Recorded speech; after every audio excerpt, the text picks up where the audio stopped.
All right, all right, all right. Welcome to yet another edition of This Week in the CBL. Ram, Peter, how you guys doing tonight?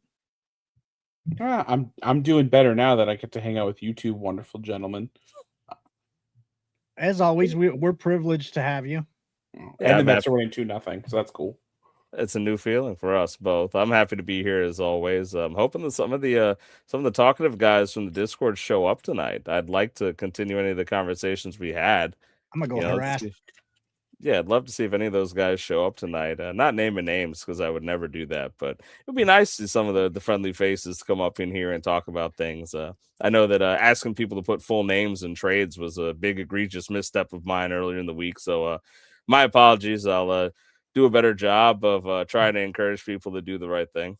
I uh, I know it takes a lot of time to type out an extra 3 or 4 letters for guys like you all. I know it must be real difficult with the time and spelling and grammar level in the CBL. So I know it's hard for you all. I want to apologize. I may be asking too much of you all to put first names in the trade channel. And I think I asked Ash, I was like, I need to just make an apology. I'm asking too much of this crew. These guys, And it's I just just made a hard. trade, so I'm gonna type it up in the Discord. I Are hope you you do. are you using full government names? Okay. I don't want to I see no will. JT Jin. You better type in the No, full name. JT's fine. JT's fine. I No. answered Type in that the full question. name. No, I answered that question. You can go by the MLB database, and JT Real Muto, for example, is in the MLB database as JT Real Muto. So we will accept JT in Uh, cases like that. Ram, see, we need to shoot for excellence here. You can't just half-ass it. I'm gonna make him fucking type out Password Garcia's name word for word, though. See, that's fucked up. That's how it's supposed to work. I disagree. John, I can't even pronounce it, by the way. I can spell it, but I can't pronounce it. I would just if you're gonna make me type it out, I would just smack my hand against the keyboard, and that's how you spell his first name. And you'd probably do better than half the league, Jesus Christ. I think. He has a middle name named Illyrio. That's nice. What a nice guy. Wait, his middle name is O'Leary. Illyrio. Oh, okay. I was gonna say, when did he turn Irish? No, that's actually like I thought. I get what you thought it was like an apostrophe. Yeah. No, look, I'm posting it here in the comments for fun because nobody. But that's the full spelling of Password Garcia's name with an accent and everything. So I did in case not know anyone- his middle name, but I didn't either. there I you just go. learned something. That's why we do the show. I have to learn about colleges, so everyone else has got to learn that his middle name is Alirio. And we got to Um, teach you about baseball since you're a Mets fan. Yeah, I have to learn a lot about baseball. I don't know what winning feels like. Thank God for the fucking Knicks, because otherwise I'd be screwed. Honestly, it made it worse. It made watching the Mets again worse. Like I don't have to accept this. I'm great, man. My colors are brighter. The air is cleaner over here, which is a miracle considering I live in fucking New York. Like everything's been great since the Knicks one. I have no complaints since the Knicks one, really, because I can actually watch the Mets and it doesn't hurt as much because I'm like, you know what? If I get really upset about the Mets and the fact that they can't hit runners in scoring position, I'll just go back and watch like the Knicks highlights, and I'm like, right, this was my team. This is okay. I was watching highlights from Game 4, and mostly that's what I'm saying. It's a comfort today. thing. By the way, I realized the DFAB is watching because he just posted in the Discord that Password is available for trade, and I appreciate that. There we go. Yeah, that's great. As always, I mean, anyone who's listening, you are open to come on to. I'll post the link here in a second because I know I'm going to let Ash get to talking about serious shit. But if you wanted to join, I'll post it in the Discord too. Yeah, the CBL is serious stuff, man. You see how mad these guys get because I asked them to type 4 other letters? This is serious shit. I realized like in the last couple days that I'm like, these guys have no lives. This is all they have. And so if I sit there and I ask them to type another 4 letters or 5 letters and they get this upset, this is all they have. Because otherwise, why would you be upset? Like God forbid. Like some guys are typing out essays in there to me. And I'm just like, yeah, great job there using Chat GPT. I'm proud of you.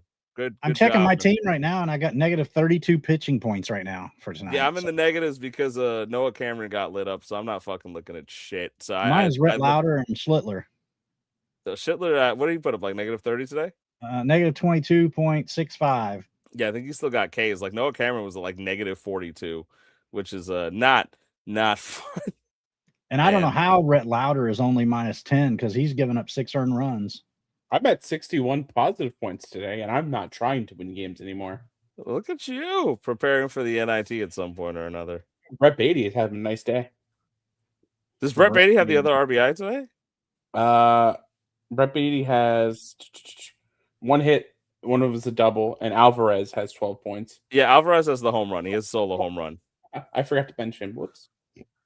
Yeah, I'll post this in the comments, and it's pretty much just people here reading that, and then I'll head to the Discord and post that in case anyone wants to join. But I mean, let's talk about the CBL before we bullshit at least a little bit too much, right? Fair. Yeah. So I don't know how you guys teams are doing this week, but my team's at 75 points on the week, so they're sucking right now. Damn, you suck, bro. I'm at 101. I know, I'm like one of the worst teams in the league this year. I don't know what the hell's going on. We should. Aren't you like in second? Aren't you like second place in your conference? Well, yeah, but does it count if it's the ACC? Exactly. Listen, it does. I'd rather it's not the WCC. Being 10th in the Big Ten is definitely better than being second in the ACC. Is that what you? All right, let's see. Who's 10th in the Big Ten? In the Indiana. We don't have any winless teams it's now. Actually the Indiana Hoosiers, which is Ed, they're 10th in the Big, and Ash is of course second in the ACC. So you've basically just taken Ed above Ash there. Yeah, and the ACC has no winless teams right now, so that's at least a positive. You do have the 1-25 Georgia Tech Yellow Jackets. Impressive maneuver there. Do. We have 4. The league overall has 4 winless teams, though. So DFAB, who I know is listening, was upset because he had to face I'm not going to pronounce it. Was it Creighton? He had to face Creighton last week, and he finally ended up saddled with the win because he had to face Creighton, who remains 0-26. So between the two of them, they are 1-51, which is great. But he finally got a win and got off the 0 schneid. But I don't think Creighton's going to be picking up any wins there. I think that Florida International is going to stay winless. And who's the other one? North Central Cardinals. I think they're also. That's Teddy. We haven't heard much from Teddy. So the Clemson Tigers are also 0-26, but I forget who owns the Clemson Tigers, if I'm being honest with you. I believe that was the guy that owned Portland Pilots last year. I think he rebranded to Clemson. Oh, yeah. Coach Swinson, right? Coach Swinson, yeah. I think is his name on Discord. Because I know that I think it's Matt has Portland now, right? Yeah. That all got confusing. Did you say hi to Pete Alonso? And if you didn't, we've got somebody joining. Yeah, it's Chris. And we have a foursome. What's going on, Chris? It's good, Chris. Down. What's up? How are we doing? It's good, Chris. We haven't seen bad Chris in a while. No, I hope he's doing all right. But he's posting in the Discord a little bit, so we did get to hear from him a little bit. He posts in the league chat that the link is here in case anybody wants this. Good. Yeah, thanks for putting the chat up, the link up, Ram. I was looking for it.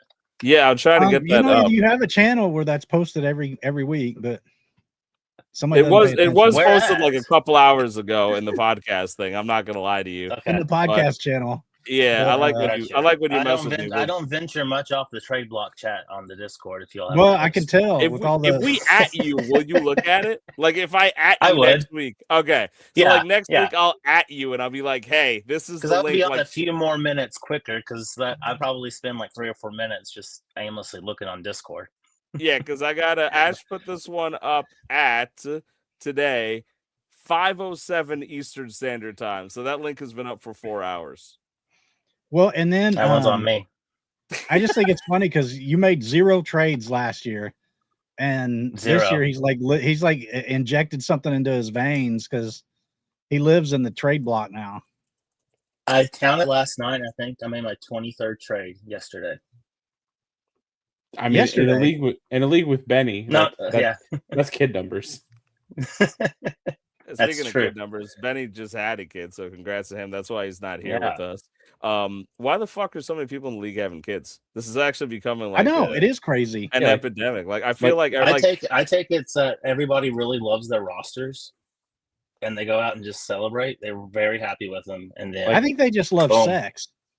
I get that. And I'm like, I'm about that. I just want to know if there's a correlation because like I'm in a lot of different groups about a lot of different things and people around these same age groups, but it feels like there's like a thing in like BDS because like I feel like every other week, like last year it was a couple, but like now it's like a thing where it's like every other day I'm finding out like, oh yeah, like my wife's pregnant, like we're having a kid. I'm like, all right, this is like 8 of you guys. I'm running out of congrats. Like this is kind of like just from our pod group alone, it's like it's been decimated because nobody can hop on with us anymore. Yeah, I mean, look, JC from the pod group below, JC, Mark, Chris, all have had kids within the last year, right? JC, Mark, Chris, Andy, Andy had one too. Benny. That's right. Benny, yeah. So like that's like 5 right there. 5 out of like a 9 possible set of. If you would have told me that people in 128 fantasy baseball league were fucking, I wouldn't believe you. So you know what? Kudos to all of you, dude. I know, and you know what? To add on top of that, as some, we when Peter and I met Luke's girlfriend back in Nashville when Ash abandoned us, and I had to talk to people. Here we go again. We were talking to her about the fact that we have a podcast, as we are literally doing right now. And she was like, hey, we're making jokes in the car about dumb things we could say when we're talking to people. I was like, oh, yeah, like Peter's like, Ram was an assassin in his former life. And she's like, yeah, definitely say that, right? And then I was like, yeah, and I'll tell him that I have a podcast. And she just stone-faced says, no, don't tell me you have a podcast. Don't tell me you have a podcast. I'll never respect you. And so, like, the idea here, to add on to what Peter is saying, because I think it's a very valid point, if I told somebody that there was a 128-team fantasy league and that those gentlemen were on the podcast for it, if I told you those men were having sex, you wouldn't believe me. You really wouldn't believe me. And here it is. We are just proving people wrong every fucking week over here. And one baby at a time. One baby at a time. That's the CBL. There's a slogan in there somehow for the CBL, and I don't know. Yeah, the BDSM server is live and well. The porn league that even Chris wanted to start. Maybe the reason the porn league didn't happen is because the members are too busy having actual sex. I don't know. This is a thing because the kids are proof, right? Like at least once. The proof is in the pudding. Right, like unless it's like the Scrubs thing where like JD got a girl pregnant without having sex with her, like it was just like a premature ejaculation thing. But like I like to assume, watch out for the toilet seats. Right, that's what I mean. I just want to assume that somebody out there. I'm glad for them. First. I don't know. I wish these guys, if they have time to bitch on the Discord, they should have time to come on the podcast. I think that's my general thing. Like I'm gonna give props to Benny for being in the waiting room. I'm sure he's got a lot of time to kill, but he's sitting there still putting trade blocks up, and that's what he was doing. I think he said at one point he got kicked out of the room because his wife was just on the epidural, and they're like, "We don't fucking need you here." He's like, "Hold on, I'm negotiating." Goes to trading, and I'm like, "You're a good guy, man." Like I wish them all the best. Babies are born every day. The chance to get Zebby Matthews only happens every once in a while, okay? Zebby Matthews. This morning, I think he said, yeah, the baby was born, and the first words were like, "Get me Zebulon Matthews," and I was like, you know what? That's just funny. Like I enjoy the fact that obviously like a lot of stress. So, Chris, like is Rhett Lauder ever going to be good? Like this guy? I have no idea. This guy keeps screwing me over. Same here. He's hurting me today too. I mean, he's still trying to figure out. He still hasn't had a full season in the big league, so I'm not writing him off just yet. But he definitely. I don't care about next year. I care about this year. I know he may not be good this year. I like Rhett Lauder though. In my position, in a position like if you have him in your playoffs, he's not startable right now. And if you're in a tight playoff matchup, you can't start him. And it's also flip that coin. You can't really cut him right now. If you can't trade him right now before the trade deadline, you're kind of stuck with him because it's somebody that if you drop him, somebody's going to pick him up for high fab, contending or not. So it's either you've got what 8 days, 7.5 days to make a decision if you like. Not only him, just there's several players like that. These fringe guys. These guys that are getting you. 12 to 20 points every other start during the regular season. are you going to keep those guys? Like those guys could kill you in a what's now a week-to-week game. So just tough calls. That's a great. Speaking of segue, Fab, though. Well, I thought it was stuff about the trade deadline because it said you only got a couple days. yeah, next Tuesday. Mm-hmm. Yeah, a week. A week. Yeah, so that you were so kind in your benevolence to give people extra days to have sex and make more babies, you bastard. Yeah. But watch like fireworks. like the trade deadline was going to be Sunday, and you're giving them an extra 2 days. And I'm hoping that some people saw the announcement. I mean, you have to, if you log into Fantrax, you can see it. DFAB just joined us, by the way, if we want to put him on, but because he's trying to. Oh my God, I don't think have we ever had DFAB on the air? Yeah, he and I have talked before. He's a New York guy, like we've talked before. I couldn't remember. So he has jumped on here before. He's talked New York with us. He's talked some CBL with us. DFAB, how's it feel to have your winless record taken away by the evils of another 0-win team? Oh, it's amazing. I can't even tank properly. I mean, what is this? How's it going, guys? Sorry, I've been MIA this season. Y'all hear me okay? Sorry. Yeah, we got you loud and clear, man. Awesome. No, it's been a minute. I had started a new job a couple months ago when I went right when the season was starting, and I knew I didn't have a team that was going to be a top 10. I was probably going to be, before I sold off, maybe like 30, 40 again, like I was last season. So I was like, screw it, let me try to do a rebuild. Never really did a full-on rebuild before in fantasy baseball, and I don't think I've done a good one, that's for sure. So no one wants to trade with me, and dude, you're gonna have a great draft pick.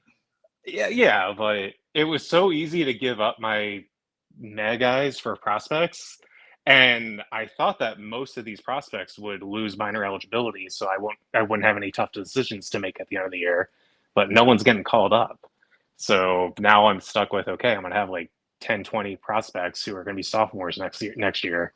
If I can't pull off any trade. You have the rest of the year, though. Like, to be fair, like, I know you're thinking about it like we have a short season, but you get the whole baseball season before they lose the eligibility. So, like, and you can package some of those guys. Yeah, you might have a chance to kind of like get away from that. And also, you might be able to snag something here at the deadline from people who are also rebuilding, where you can just throw some prospects their way and snag something like an injured guy. I know you posted earlier today. I've been trying, believe me. I just spammed every Tristan Casas owner, for example, just to try something. But that's good. The move. Like, try to find these injured guys and hope, and whoever you've got close, you can see what you do and what you negotiate with. I mean, I'm looking through your roster right now. I think all your pitching prospects are 8 of 8 owned, and I think almost all, if not all, of your hitters, except for Salas, but you could swap him out with some 8 of 8 guys you have on the bench. I'm jealous of that TJ Rumfield. Oh yeah, no, I grabbed him in all 10 leagues I'm in right now, so he's been great. I think I only have one copy of him. Yeah, I only got one share. I follow the Yankee minor league system way too closely for my own good. Went to my first Patriots game the other day when they were the Jersey Diners. So that was fun. Yeah, you were the only team rostering Jackson Lovich, so that's the mark. I dropped him. I look at the Yankees prospects. Look, I get it, dude. I do the same thing with the Mets sometimes. It's completely reasonable because, I mean, I think the tail end of the prospects is a fun time to just pick up guys. You never know if they become something. So that's in 4 leagues. So I see Lovich being moved for someone at the deadline, and then there's going to be a bunch of articles about him, and everyone will want him. So, but it'll probably be after our trade deadline, so not good enough, but we'll see. Just it was kind of a speculative ad when I grabbed him. Yeah, and like his exit velocity numbers have been really good from what I understand. The only thing I don't like is his swinging strikes up there at 18%, which, in low A, that's kind of high. I mean, Spencer Jones, anyone? So he said the same thing about him. He was like the only guy who had a hit in 8 innings the other day when the Yankees. I have some pretty strong opinions of Spencer Jones, though. So I believe I've heard you say them in the past. Yeah. I think normal situations. I think you have multiple times said that Spencer Jones, and I'm going to say it was Jace LaViolette, that you said are not major league players. Ash, I think you have multiple times said they're not.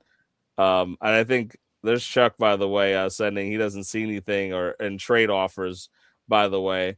And he says Vandy will trade with you. Well, Vandy's right next to him physically on the screen, so maybe they can work something out. But no, I get you're kind of in the, I'm glad you're talking about at least like that kind of over rebuild perspective where you've got a lot of prospects. And I talk about this a lot openly, my perspective on prospects, that after like the top 25, I do think the rankings are very subjective. I reflect that opinion from some of the other guys who said that. And there's going to be like 4 or 5 guys on there that you might essentially just look at exactly the same way, and you might have to cut them. And then it becomes the thing of like, shit, I might have actually been happier to just keep the freshman guy I had before, even if he's just a fringe major leaguer. Exactly. You couldn't have said it better. So we'll see. I think I overplayed my hand, but I knew that I wasn't winning if I didn't try to sell. I probably overcorrected, but we'll see what happens. It's fun. I mean, that's why I love this. This league is so much more fun than some of the big money leagues I'm in. You won't even want to that MLB The Show week I post about randomly. Yeah, I lost so much money. Man. I finished in the pretend like championship version of it. Like I didn't make the World Series and I lost $2,000. Man. Yeah, it was bad, but I deserved it. So there's just too much game variance. So it is what it is. But yeah, that was the one thing I was like really committed to, making a lot of trades and whatnot in that league, but it's all good. But yeah, so I'm sorry I'm not doing the football thing, but I'll do the single season football league again that I somehow won last year because I got lucky with I won the BDS football league without knowing anything about football.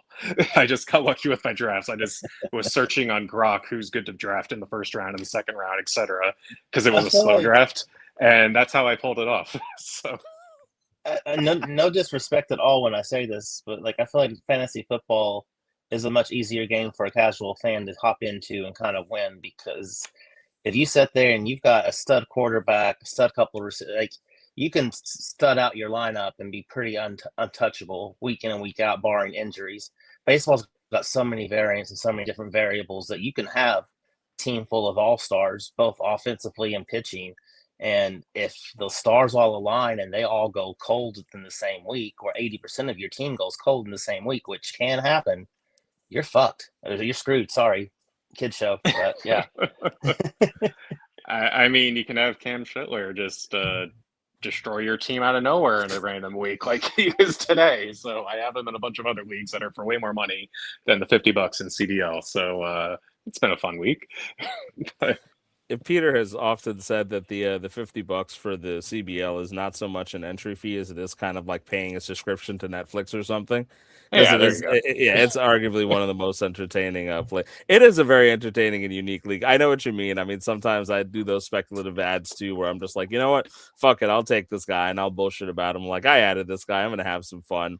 And I have this debate with people a lot, Chris. I think it's an interesting one about like football and baseball and stuff, because I think Dynasty Baseball is a fucking it's a real thoughtful game.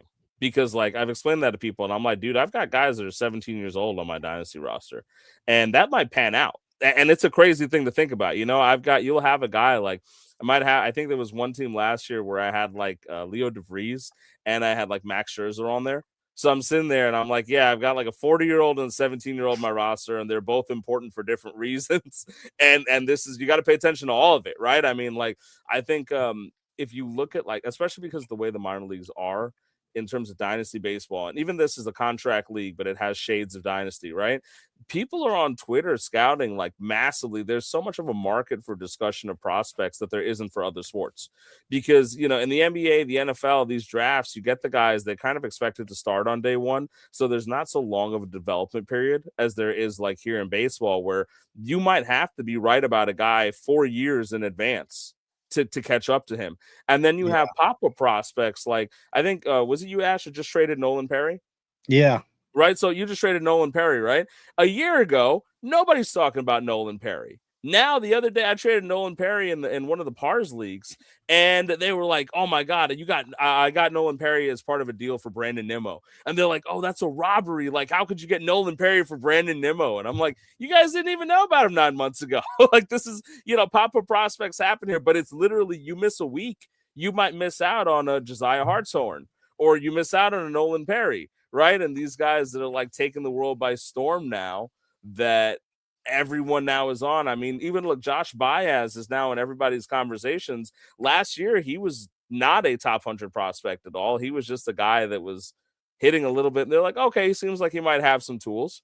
But now he's big conversation guy. Going into this offseason, I remember there was the first discussion I had this year was Josh Baez as a headliner for something for a senior Kurtz, because people were like, oh, I really like Joshua Baez. And that's how it works. So there's a lot of, I mean, he says, I find prospects here that help me as well. I don't think there's any shame in watching people's moves. I mean, people also, people watch each other's moves. And I've had guys message me in the league, which is the funniest thing. And it's the worst for my ego because it gives me a big head, where I've had people be like, yeah, I've watched the prospects you pick up and sometimes I mimic them. I made fun of Rhode Island for it last year because I don't think he did this intentionally, but we picked up like the same 4 guys week after week. And I was like, dude, you fucking watching me? Like, why are you picking up the same? I'm like, they're owned by 2 teams, and it's you and me. So what are we doing here? And I like it. I like the fun of it. But I appreciate that Jim's trying to trade on here. DFAB's trying to trade as well. I think like 4 out of 5 of people on this stream are trying to trade. So, live negotiations are welcome. DFAB's trying to move some of his prospects out. Most of us are. That's the only downside, is that everyone who is winning is also trying to move prospects for any kind of Major League capital. So there is obviously a downside in that regard, but you might have some different targets because you can swing for the, this ties into what Chris was saying earlier. You can swing for the Rhett Louders. If you see somebody who's got a Rhett Louder right now, you could throw them a prospect or 2 for a Rhett Louder and say, fuck it, I'll wait till next year or the year after that for Rhett Louder. And I don't need another 5 prospects. So take your pick. Right. Versus there are some guys here that might be sitting here thinking, I would love to get rid of Rhett Louder for roster space. And I got nothing to do. So we'll see. There's ways to move around here. I'm sure you'll find something, and I hope that you do. And if there's, I mean, I'm floating this. I've been pretty open about this too. It's just like if there's a couple of guys you're not sure with, you could be willing to give up younger, longer controlled players for shorter contracts or seniors. Now's the time to buy rentals. If you're in that area, I just made a trade last night for a senior Manny Machado that it's going to help me down the stretch. I traded him for a sophomore Gavin Sheets, and I can't think of the pitcher's name off the top of my head, but that's how many trades I've made. But the point is that I traded off 2 pieces that could have been used for next year for better. Thank you. Yeah. Jeffrey Springs was not going to be somebody I use at all, but he's somebody that could have value next year to Cal. I don't think that's Cal Poly. I don't think it was Cal Poly who I traded with. Was it? Yeah. What's sure, Cal Poly? I don't think did I forget to update the logo on the one team? Yeah, I don't think it was Cal Poly. I might have forgot to update the logo for one of the teams. I'm about to check the Discord now. I'm looking. Yeah. Cal Poly? No, it was Long Beach State. Yeah. There we go. Okay. Yeah. Here, we'll take that down. I'll fix it. Yeah, it's good. But those are pieces for Long Beach. But those are pieces of the Long Beach State that he can use for next year. I don't feel like fixing it. Never mind. Yeah, it's fine. It's fine. DFAB, are you heading out for the night? Yeah, I mean, unless you guys have any other questions for me, but I just wanted to hop on and say hi. I haven't been able to catch this live yet this season, so just been busy with life. We are always happy to have you. How dare you be busy? Thank you for jumping in for a little bit, and I appreciate that I knew you were watching the show because of the password going on. Oh, yeah. And all that. I appreciate you, man. It's always good to hear from you, and thank you for stopping by for a little bit. Likewise. All right. Take care, gents. All right, bye. See you later. Thanks. Hey, Ram. Blake Gillespie is a Yankee prospect that I'm kind of interested in. That's kind of off the radar right now. Got to mess with DFAB about it. What's up, Peter? I heard right. Yeah. Mets 3, Blue Jays 0. Brett Beatty hit a sac fly. Let's go. We're back on track. We have actually we're not back on track. It's not even a hit with runners in scoring position. Alvarez's hit was a solo home run. We got a sac fly. We still can't hit with runners in scoring position. Hey, so. You know what? They scored the run. That's all that matters. And thank God Nolan McLean got some run support today. At least he can look alive once again instead of dying for the Mets. If anybody wants Drew Anderson for Fab, just shoot me an offer because I got to cut somebody tonight. Actually, did you make a trade for Walker Buehler? Is that who you moved Nolan Perry? Man, have you seen him this month? Before the show? He's been solid. He's been really good. Let me pull it up. You know, I did put Juan Soto on the block, and I got one official offer for him. I'm just saying, guys. That's actually stunning to me. That surprises me, actually. It was Nobody a 1-for-1 believed you, for I Kodai Senga. It wasn't even a real offer. It was a 1-for-1 for Kodai Senga. Wasn't that DFAB? Or like one of the No. guys that's messing with you? Yeah, No. Bueller's got a 1.71 ERA in June. He's And that's been really 5 well. starts. You know what? I see it. I'm looking at the 3 straight 33-point starts. And even the one before was still positive and 40. I mean, maybe he's finding his form again. He's Yeah, somebody maybe. that's kind of went Yes, through a Chuck won. transformation with this stuff. I mean, he went through a couple of arm injuries, some arm surgeries. His stuff didn't come back as fast as it was prior to surgery. He's reinvented himself a little bit, and he's in an environment right now that's perfect for him. I mean, he's kind That of more of a ballpark's pitch of great. contact. Yeah, he's got a good defense behind him. They're going to be competitive. Like Ash, was he a minor league pickup, or was he late spring training? I can't. Padres got him on the super cheap. Yeah, it was some kind of let me see what the contract was. Because he was I bad know it with was was bad with Boston last year. correct. Oh, good. He And starts tomorrow, too. Mm-hmm. let me see what the contract was. I'll take a quick look too. Because Yeah, he signed a minor league deal in the offseason in February. He was somebody that I was really wishing the Reds would have got to fill up, but they said, you know what, we've got enough pitching. We don't need it. And then they ended up starting Chris Paddock in May. But he started the year like shit too. So it's also the fact that the Padres have had such like no depth in their rotation that they've let him figure it out. Because they had like Matt Waldron who looked good in the minors and he got like lit the hell up. Like they were trying to figure out their rotation. Outside of Michael King, it was pretty much up in the air.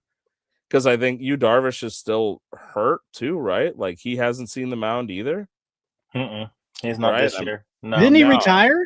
No, it was actual mistake post. Like he didn't actually retire. I like Yu Darvish a lot. I was always a fan of his. And I think the day after that retirement post, he came out on Twitter and basically said, like, I'm still thinking over what I need to do, but I'm not. Nobody likes Philadelphia. Yeah, Philly. Yeah, Bueller was with Philly last year as well. He was bad. He was just bad. But nobody likes the Phillies, so nobody likes the Phillies. That's true, except Chuck. Chuck likes the Phillies. I don't know why Chuck would like the Phillies. He should like a good team like the Mets. I think Chuck would rather die than never like the Mets. Some more CBL chat here. He likes their pitching development, though.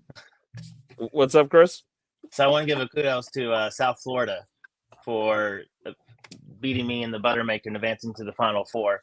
We have a Final Four. That's right? 1.12. USF is like the Cinderella.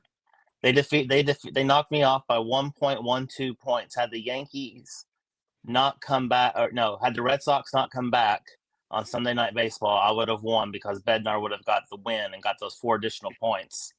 But the Red Sox came back, and I missed out on that and lost by 1.12 was what it was. So are they playing Illinois? Because I think it's Illinois and USF, and then it's Penn State and somebody else. Was it Hawaii or Oregon that won last week? I think it was Hawaii, based on what I saw from what Andy was posting. I'll have to double check, but I think it's Hawaii and Penn State and Illinois and USF, which is crazy because if they could somehow knock off Illinois, that's like, I mean, this might be where it ends.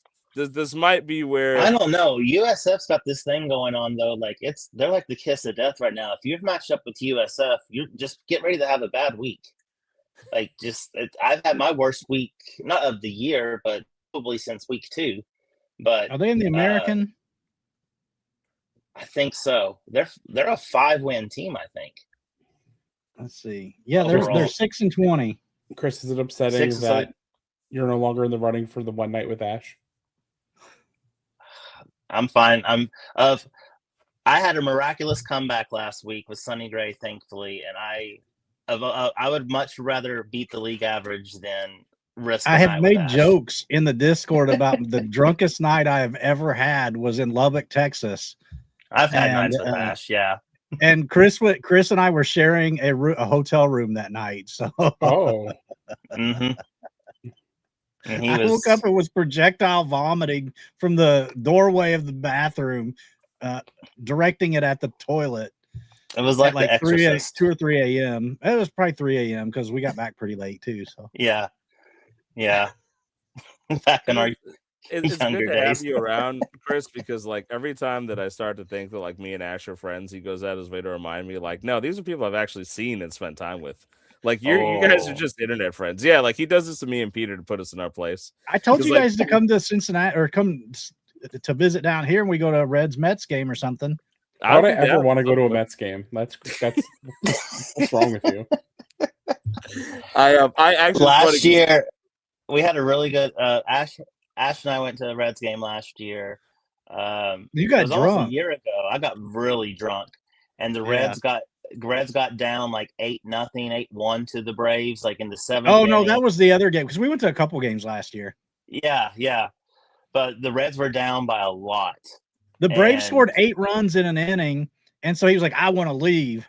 I'm and pissed so we off. left, and by the time we got to the done. car, the Reds scored 8 in the next inning. Yep. And then they lost.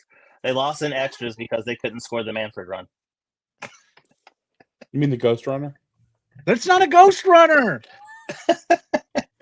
Everybody knows what a ghost runner is. Except for you, apparently.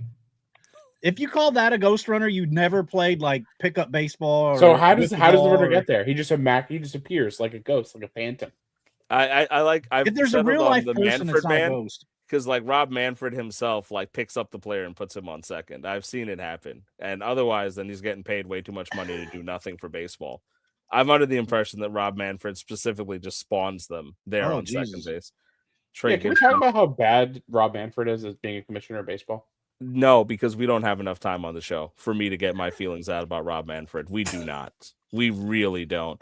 I could do this until tomorrow. I'd have to call out of work and I'd continue. But that man has taken away from the minor leagues. That man has worked on baseball in ways that I do not respect and I will never respect. And I don't care how much money he makes those fucking people because we still have blackouts. I've always said it on too that like, if you can take away the TV blackouts, I'll find it in my heart to say something nice about Rob Manfred because I think it's insane. Like the blackout stories I hear from people, like, you know, Ash, where you are, you're blacked out of like multiple teams, right? Even though you don't even have a team in the area, which I think Cincinnati.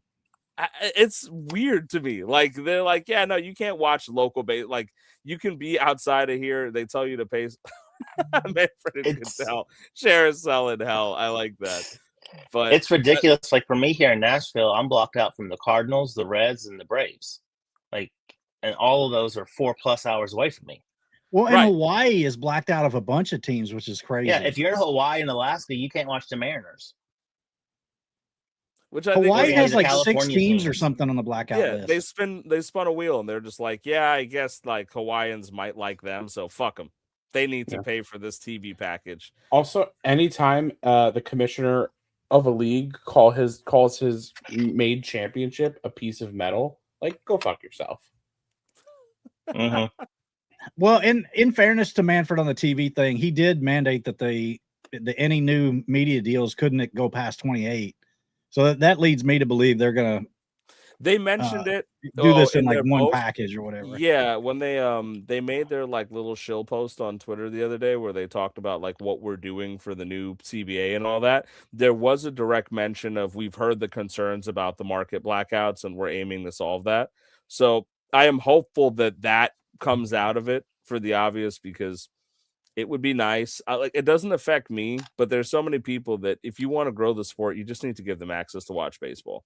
And I mean, sure, they can sail the high seas and figure out what they want to do, but it's nice to just be able to turn on the TV and watch a local baseball game, even if it's not the team that you follow. You know, like I turn on games. I was talking about with Neil in Discord the other day.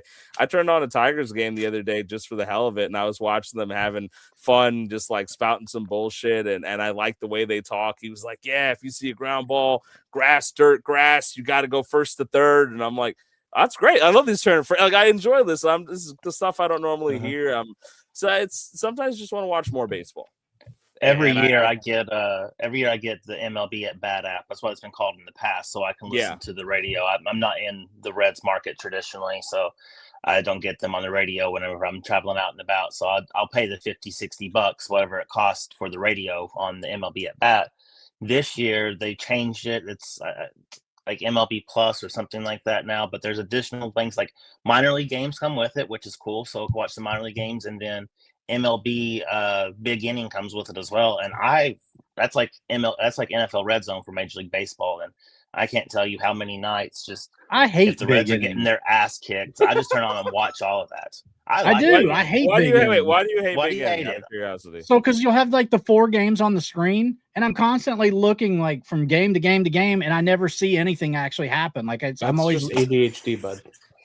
You should go. You should. like I'm watching 4 games at once. I don't see anything happen. Because I have like ADHD. a personal problem. Yeah, and I was gonna be like, I think we just talked about the idea is, I mean, like the problem, baseball doesn't have a red zone necessarily, and there's not like 4 games with bases loaded at the same time. So it might just be like it's the bottom of the 9th. But then you're seeing like Aroldis breastfeeding Chapman come out, and somebody's gonna go get struck out 3 times, and you're not really looking at that screen or something like that. I'll say this though, for as many games as they've got going on, there's a lot of situational baseball going on simultaneously. So I mean, if you're a junkie like you are, if you're in this league, you're a junkie. So you can sit there and watch big inning and watch a whole afternoon. Like, to me, it's a good alternative whenever the Reds are getting their ass kicked, which has been quite frequent lately.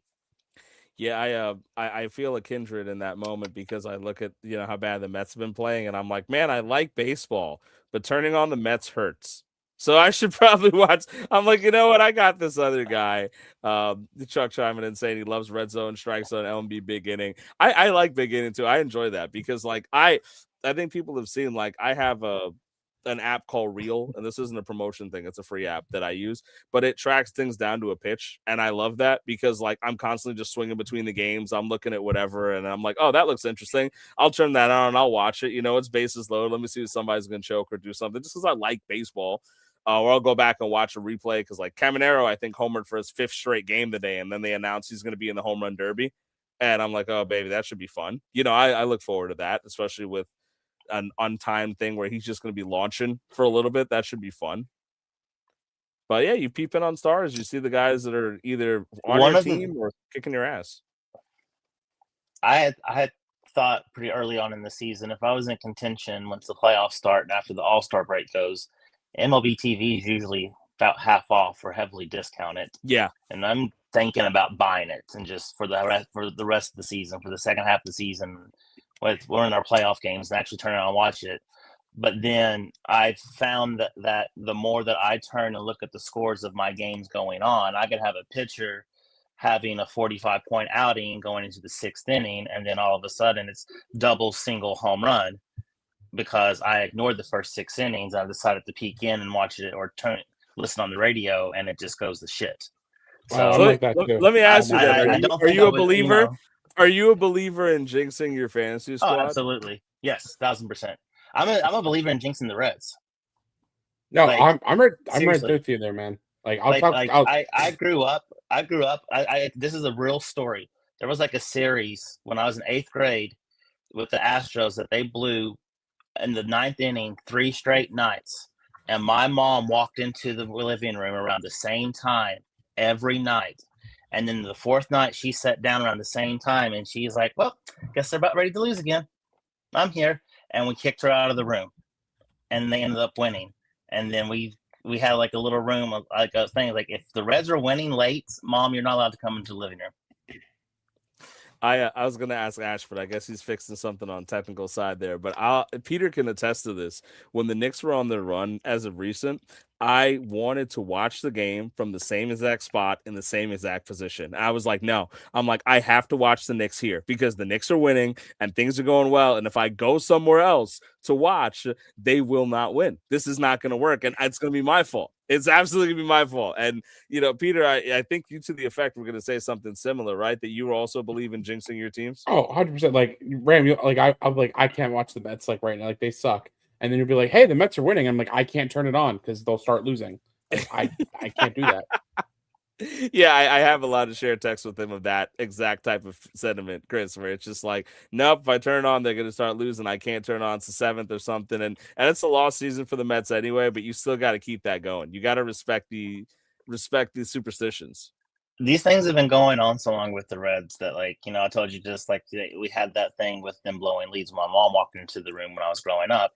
It's been so consistent now that my wife, who I've been with for 10 years, will walk into a room, and regardless what the score is, she'll see if it's late in the game. She goes, oh, they're going to lose. and just walk out.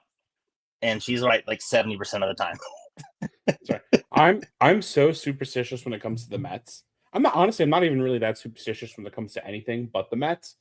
My first, I think, 4 times I went to Citi Field, I was 0-4. And then I brought my mom to a game and I let her borrow my Pete Alonso jersey and they won. So literally for the next 4 or 5 games, I was stuck buying a second ticket for my mom and she had to wear the Pete Alonso jersey. And then I finally went to a game without her and they won. So the curse is broken. But like there was a strong while there where the Mets were undefeated when I took her and I had to take her to every game. Yeah, I think we saw the Pete Alonso home run game. You, me, and Luke saw that together, so we kind of broke a lot of our curses in that way. And if anybody's listening to this tomorrow and you're like, you guys are dumb, superstitions don't exist, I want to attest to you fact that this is also a player's thing. I'm going to bring up a very fun story that I like from former MVP Justin Morneau.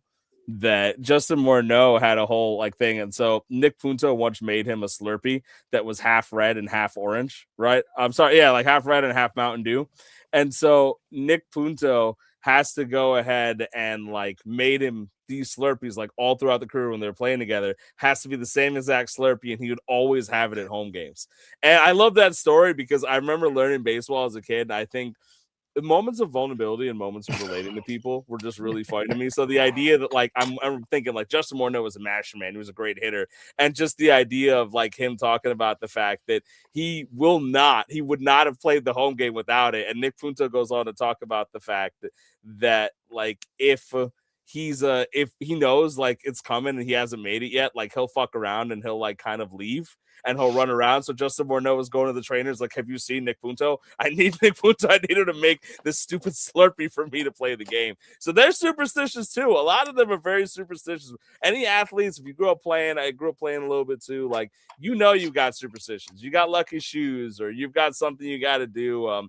In certain cases, you've got lucky thongs. Did the Mets close it out? Oh, that's nice. Good for McLean. Good for him. I like this. I don't think that helps me in fantasy at all. Does it help you, Peter? I mean, I'm trying to lose now, so it hurts, but that's okay. Terrible. Absolutely terrible. Let me put Ash back in the corner where he belongs. There we go. That's better. The Braves are losing to St. Louis. Fuck. Oh, no. I hate St. Louis. I think I hate the Cardinals more than any other team. Is that I certainly do. I always was under the impression, I think it was like the Pujols years too, because it went into like David Freese and all that. The Cardinals were the first team that I used to say had like devil magic. I say that about the Braves a lot now, but like the Cardinals had devil magic and it was fucking annoying because it just felt like no matter what was going on, like somehow the Cardinals will pull something out their ass. I'm like, why? How? Why them? You know, like Kyle Loach is washed up, has like a 6 ERA everywhere he's been, including Cincinnati. Then miraculously goes to St. Louis in his 30s and becomes a Cy Young candidate. Like Adam Wainwright pitching for 40 years, never really seriously getting hurt. What are you talking about? The Phillies won 8-0. Woody Williams. The Phillies won. Chris Sanchez was on the mound. By Matt the way. Morris he struck out 9. Matt Morris. No, that's what I mean. I do remember the golden thong. I'm glad DFAB is still listening. I talked about superstition. That was. I gotta tell you, again, learning certain things about baseball growing up, that one confused the fucking hell out of me about this like golden thong thing going on. I was like, and then like Jason Giambi being one of the most feared power hitters of that generation too. Like, what the hell is going on, man? This is weird. Didn't Aubrey Huff wear a thong too? Probably, but Aubrey Huff is a bitch. So like, I don't really care. Like Jason Giambi at least is a good hitter, but like Aubrey Huff's a bitch. He's terrified of little things. But Giambi on roids is a good hitter. I corrected it for you. Who? Giambi on roids. Yes, Giambi on roids. Giambi on roids was a elite power hitter. Giambi without the roids was serviceable. He was Jeremy Giambi. He was Jeremy. Yeah, that's what I was going to say. Aubrey Huff is a horseshit player, and he's a horseshit person. Remember that. He was actually a decent hitter, but he was, and then he went out and he spoke words, and I realized he was stupid. But that's okay. That happens with a lot of people. Sometimes overexposure is a thing. You know, Ram, I'm not gonna lie. I feel like if you heard more players speak more often, you'd probably be like, God, you're fucking stupid. So this is completely off the rails of CBL, but I have to respond to that really quickly. I had this conversation yesterday with somebody when it comes to wrestlers, because I love wrestlers, right? But the more that I find out about wrestlers, the more they're given a Twitter, the more that they're given a platform, I realize that a lot of them, as much as I want to love them, are carny pieces of shit. And really what it is just a matter of how leveled is your carny level of shit. Like, are you like Hulk Hogan, where you're like, I would never actually want to talk to you because you're like the carniest of carnies? There are guys like Sami Zayn and Kevin Owens who I love to death, and I think as people, they're good people, sure. But a lot of them are just carnies, and the more we get exposed to them, it's just super carny world, and it just the overexposure kind of sucks. And it's the same thing with ball players. Like some of these guys, I'm happy to hear from. Chipper Jones wearing an Indian thong. This is the first time I've fucking heard this, by the way. Yeah, I don't know what that's about. about. Fuck Hulk Hogan. You've got to confirm that for me, because I don't like Hulk Hogan.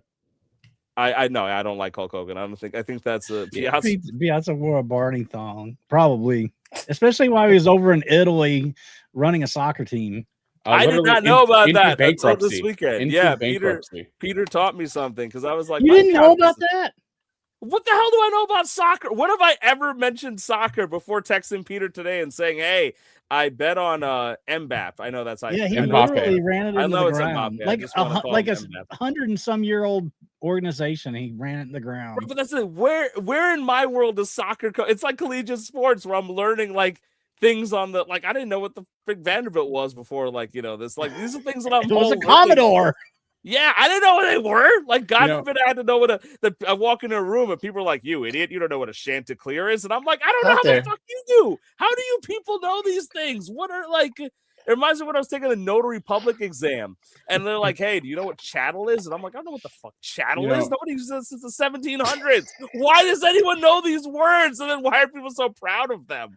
I don't think as a society we talk enough about the fact that Mike Piazza had to hold a press conference to announce to everybody that he wasn't gay. I think we should really talk about that more. I was aware of. A different time and a different era. That he wasn't gay. Roger Clemens throwing a bat at him. Yeah. I don't know how that is. That why he's gay? Because Roger Clemens threw a bat at him? Did he hit him and like hit a gay part or something? Hit the gay part. You know, I know, like the New York media was it when he was with New York? It was with his Mets. Yeah, it was like they were. The Post was all, or the whatever the tabloids are up there were all over that all the time. I remember that. Yeah, I don't. Dude, I grew up as a Mets fan hearing about, because New York media was all over the sports stuff, especially in baseball. Man, I learned the phrase like "Who's your daddy?" against my will, man. Like, I saw so many like comics of like Pedro and the Yankees and the Red Sox and stuff, and I'm like, who? And then Pedro ends up on the Mets, and I'm like, fuck it, I love this guy. I'm like, how are people not liking Pedro Martinez? I love Pedro Martinez. Pedro Martinez. I'm just making a movie reference. Sorry. No, you're good. It's nobody here has never seen Napoleon Dynamite. Don't worry, you're good. You're fine. It's only in your age group, Ash. Napoleon Dynamite is so obscure that nobody has ever. But no, I New York media jumped on all that stuff. Now I feel like there's less because people are like more well behaved. I mean, like I remember even like 15-ish years ago, whenever Jabba Chamberlain came out and he'd like pump his fist after a strikeout, and the tabloids were like, "Oh my God, how dare he disrespect baseball by being happy?" And like it's a little different of an environment now. But do any of you guys remember when Aroldis Chapman did the somersault off the mound after he got a random save? When he was with the Reds early in his career. No, but I remember when he was on viral for grabbing his mom's titties. Do you let a guy have some grace on that because he throws like a No, that's weird. So like if Jacob Mizraowski, if we find out that he did that tomorrow, all of his aura is just gone. Like it's just never gonna come back no matter what he does.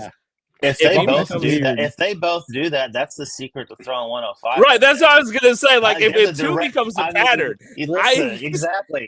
I was gonna say it's a coincidence. Up till now, the only meta that we had about throwing 105, and again, Aroldis Chapman, never any major arm injuries, right? Grabbing your arm tits, clearly there was some kind of like there was something to it. Because like he's got a very specific career. So if has he had a elbow surgery already? He's had Tommy John, hasn't he? I think, right? I don't know. But I don't think he actually has that Tommy John. But I'll look it up. Don't put that on him. Don't put that on him. We never get Andy watching the show, Andrew watching the show anymore, so he would have told us. But I know the Mizorowski stuff. That's Illinois that He you has jumped not- in there, right? No, wait, sorry. That's the Miz. I'm not looking for the Miz. I'm You're looking at for Mike the Jacob Miz Mizrahi. Mazanin. Google's like, I just "Hey, put has, Mike I the just Miz." put has Miz had elbow surgery and They're like, Google no, gave me Mike the Miz. Miz. I love that that's somehow still on the fucking story, like the little GIF options. Actually, I love that the Miz is No, actually he is part not. responsible for He the is Knicks n- having a title. Yeah, I He thought has he not has it. had So, like, elbow right surgery. now, 2 for 2. it's until the day Mizorowski, Peter, what was that? The gong. I don't know what you're sex talking talk. about. Every time that we hit that, somebody in the CBL has attempted to. Yeah. If somebody We're off tells the me in the rails. CBL tomorrow that like their wife is pregnant or something, I'm just gonna sit there and tag you guys and be like, "It was the fucking gong. We knew it. We had the power." God help me. Do you Ash? Do you want to bring up the top 25 so we can pretend to talk Alright, about the here we CBL? Top 25, number That's one, a- Illinois again this week. Yeah, Illinois It's is here. a lot of Big Ten. It's a lot of Big Ten. Illinois is here. We can at least give him the credit of the fact there is Illinois a lot in of the Big chat? Ten. Yeah, Where's he at? Oh, he was the one that posted the wasn't vodka thing. Yeah. Yeah, the vodka. Illinois That's State number Illinois. 2. You know, so I'm like, there's the B in Kyle B stands for Bill Nye because they're the fighting Bill Nyes. But so yeah, Illinois having a very strong dominance over our top 25 again. Illinois and Illinois State, which I think represent the same dominion, really, in my head. But Big Ten has got 6 teams again, Peter. I mean, commissioner of the Big Ten already with 6 teams yet again. Ram, why the heck am I being? I thought it was really funny when you got a win last week, and so I sent in my best agents like Noah Cameron to go out there and get fucking lit up, so you get another win. I just thought it'd be really funny. I thought to That's a myself, pretty look at good the idea. funniest thing is to go in and just sabotage and give you another win and see what you would do and see how mad you would get. But yeah, let me scan the top 25 or let's see. So of course Illinois and Illinois State are at the top. Penn State number 3, North Texas. JC's not here to talk this week, but again, top 5. Cal Poly with a trade that we'll probably talk about on later, try to make a little deadline deal to solidify what he's doing. Duke, Hawaii, Oregon State, Indiana State, and Vanderbilt. So I mean, top 10 team here. Right in Vanderbilt, that's got you dropped the 1. You were 9 last week, but I had a you're bad still week. pretty much. Yeah, you're still up there. And I mean, like you said, it was the curse of facing USF in the Buttermaker. They've got some devil magic, some Cardinals devil magic working against you there. You never know. It just all starts to fall apart. South Alabama rounding out there into the as we leave the top 10. Northern Colorado, I think, still the only WCC. Yeah, Northern Colorado is still the only WCC representative, but sitting strong at number 12 after a jump back up into the top from 15 to 12. Yes, from 15 to 12. Looking through, and the Pac-12 again with also 6. Yeah, the Pac-12 has 6 teams again. So out of the top 25, 6 are coming from the Big Ten, 6 are coming from the Pac-12. And 2 from the ACC, 1 from the WCC, 1 from the Big East, and 4 from America, and that's it, right? And 3 from the Big 12. You know, it's funny. You know, all of last year, everybody from the American Conference wouldn't shut up about, oh, it means the most. It means the most. Well, we have 2 more people in the top 25 than you do. So I guess it doesn't mean as much anymore now. Your guy lost in the championship to Northern Colorado Bears, and then he decided that he doesn't want to win a game at all this year, and you guys just lost all your mojo. No more AI videos on the. I missed the videos. Like, come on, what's Jesse. going on we with, need like, videos. what's going on with your conference? It's really a I shell mean, of that's what itself. happens because look, they all sat in the cuck chair and said, "Please, Daddy, Dallas Baptist, please bring our it's not this like." The American was what? Chris and JC, who was remind me what he was last year. He was a Florida team as well, right? Florida Atlantic. Florida Atlantic, right? He was the Owls, right? So like they had their guys. Oh, you remember that it was the Owls? Yeah, I'm learning. I'm learning. Here we go. go. I'm learning. I'll figure this Dusty one out May. with time. But I won't remember that shit. But I will remember the fucking teams. I'll learn. But I always tell people the tough one is that the only conference that had their conference winner leave because their conference was so toxic was the American. The American was the only one who had a conference winner that said, like, no, we're not going to do this anymore. You people are horrible. I'm just leaving. So, and that's what happened. We got no AI videos. We got no love. The American's not trash talking anymore. It was a bunch of front running stuff. And JC's been way too humble about this shit too. I mean, on top of that, Ram, didn't Tennessee win the SEC last year? How is he? Yeah, they didn't return. Ranked ahead of me. Yeah, so he didn't. Yeah, so another winner didn't return. No, commissioner. Okay, I get it. No, Tennessee. Well, I don't know. We still don't know what happened with him because, like, Ash assumed that he might have died. Like, we have no idea what happened. Yeah, to that something dude had to happen to that guy because he was posting in the Discord regularly. Either he was the world's greatest liar, or like losing in the championship after getting a whole bunch of seniors like cost him everything. Where he had basically no team for this year. God help me, but. No, I mean, I'll pretend to care about the top 25 for a bit. Vanderbilt, you are a top 25 team. Give me your commentary on the top. Is anything stand out to you? All jokes aside, is there anything of interest to you here? Something that you want us to take notice of? It's kind of a bunch of the same teams. I think these are the group. I think if you're in that far left-hand side, you can probably feel like you're pretty safe getting into the national tournament, going into the conference tournament. I think those teams over there, those 11 teams, have probably secured a bid into the national tournament if they don't win their conference tournament. So they should feel pretty good with that.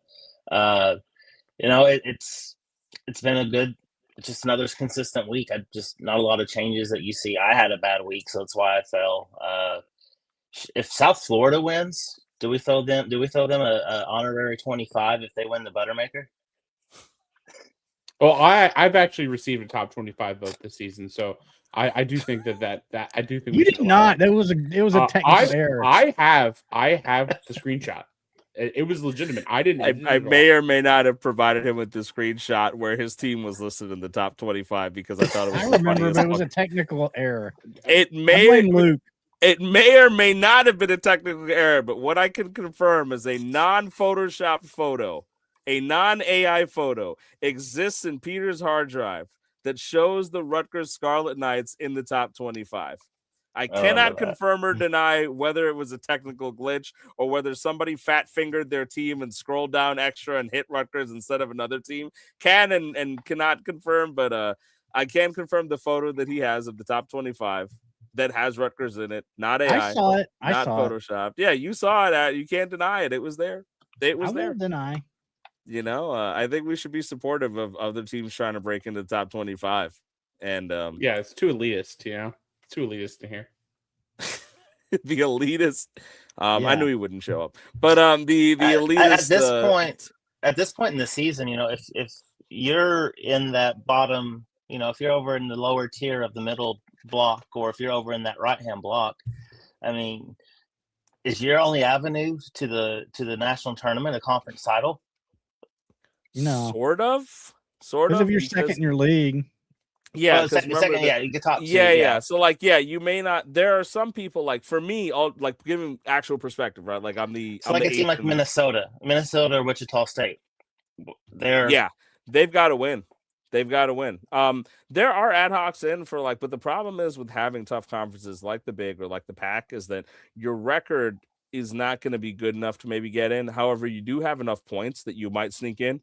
We have expanded the amount of teams, so I'm not going to sit here and say that they're out. I mean, with the assumption, take Minnesota or Wichita State, for example, that they're a top 20 team, and you say 10 out of these 20 are making it anyway based on where they are, there's going to be a good shot on points they might make it in, if not on record, right? So there's going to be a chance for them. They're probably still going to push, and it makes perfect sense. And some of these teams outside the top 25, take, for example, San Diego, I was making jokes about the WCC, right? But San Diego is number 2 in the WCC, and they could win their tournament, yes, but they could also somehow end up being the second team because each conference does get 2 guarantee bids. So they may not even be a top 25 when they get in. I think when I made it in because I won my tournament, I was not a top 25 team. and it worked out. That was very lucky in my part, but it happens, right? And so you'll see some interesting shakeups when we get to the actual matchups. But I expect them to continue to push a little bit, just because we've talked about this. You've talked about this, Chris. I mean, we do this ad nauseum, but single elimination, we were talking about in the nature of the Buttermaker, right? USF is now in the Final Four of the Buttermaker, right? And this is a team that will not make the national tournament by any means at all. But if you get hot at the right time, especially because we're not in end of season playoffs, we're into July playoffs, right? You get hot after the All-Star break, something nice happens, you can do something in a single elimination bracket. And so I always encouraged people last year, and I'm going to do it again now. You've got a couple days to buy and shore up. Do it. Try to have a little fun. Because there's also what is it that we have increased conference championship payouts this year too? Not to make it about the money, but we do have that. I've also noticed, I saw some other conferences talking that they're like, hey, it feels like people aren't selling as much besides like the bottom barrel teams. And that's because, if you're an 8 seed, we proved it last year. 8 seeds, 6 seeds can win the conference championship because you just need a couple good weeks, right? I mean, there was a point. There was a point a couple weeks ago when Benny made his few trades that he was the top scorer for like 3 weeks in a row. He was unstoppable. And now things have changed a little bit. Things happen. Injuries happen. People shift around. Like, single elimination is the beautiful thing. That's why March Madness is so fun and sexy for people. It's the same thing here. Don't you got a week to do it. Go pick up somebody. Pick up a reliever. Pick up some fabs so you can but just do something. Do something. If you make the semifinals in your conference tournament, you've made money this year. Right. So there's a reason to try.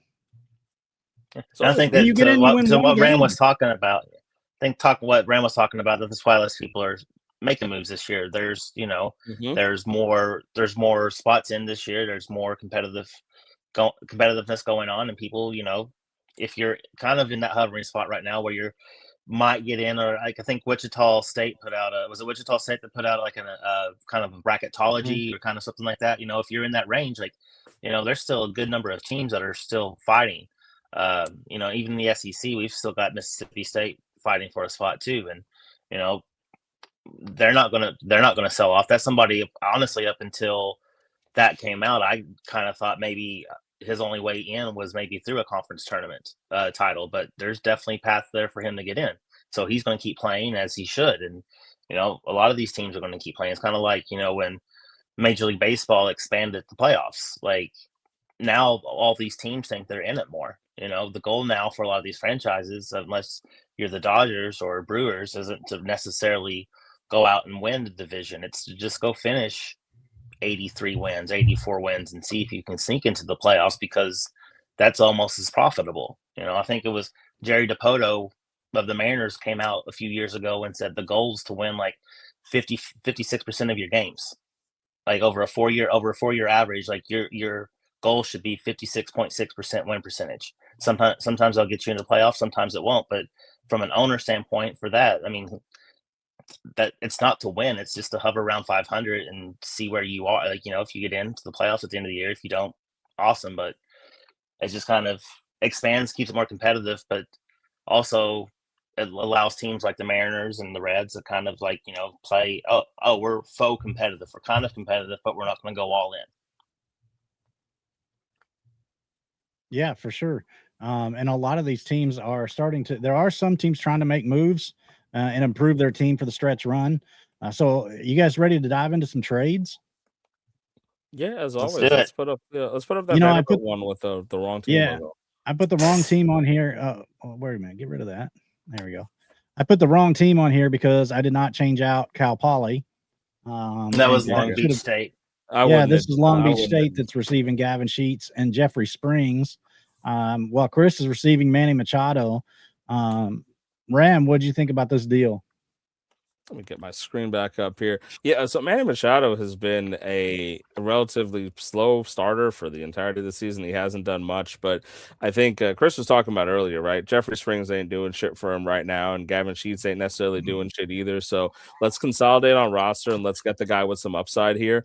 I mean, Jeff Springs was fun for a bit. I still roster him. He was kind of giving a little bit of fun, but right now, I mean, literally exactly what he said earlier in the show, right? A guy like Jeffrey Springs, are you going to start him in the playoffs? Probably not. If he's at home, you're not starting him because the Athletics are playing in a fucking bandbox.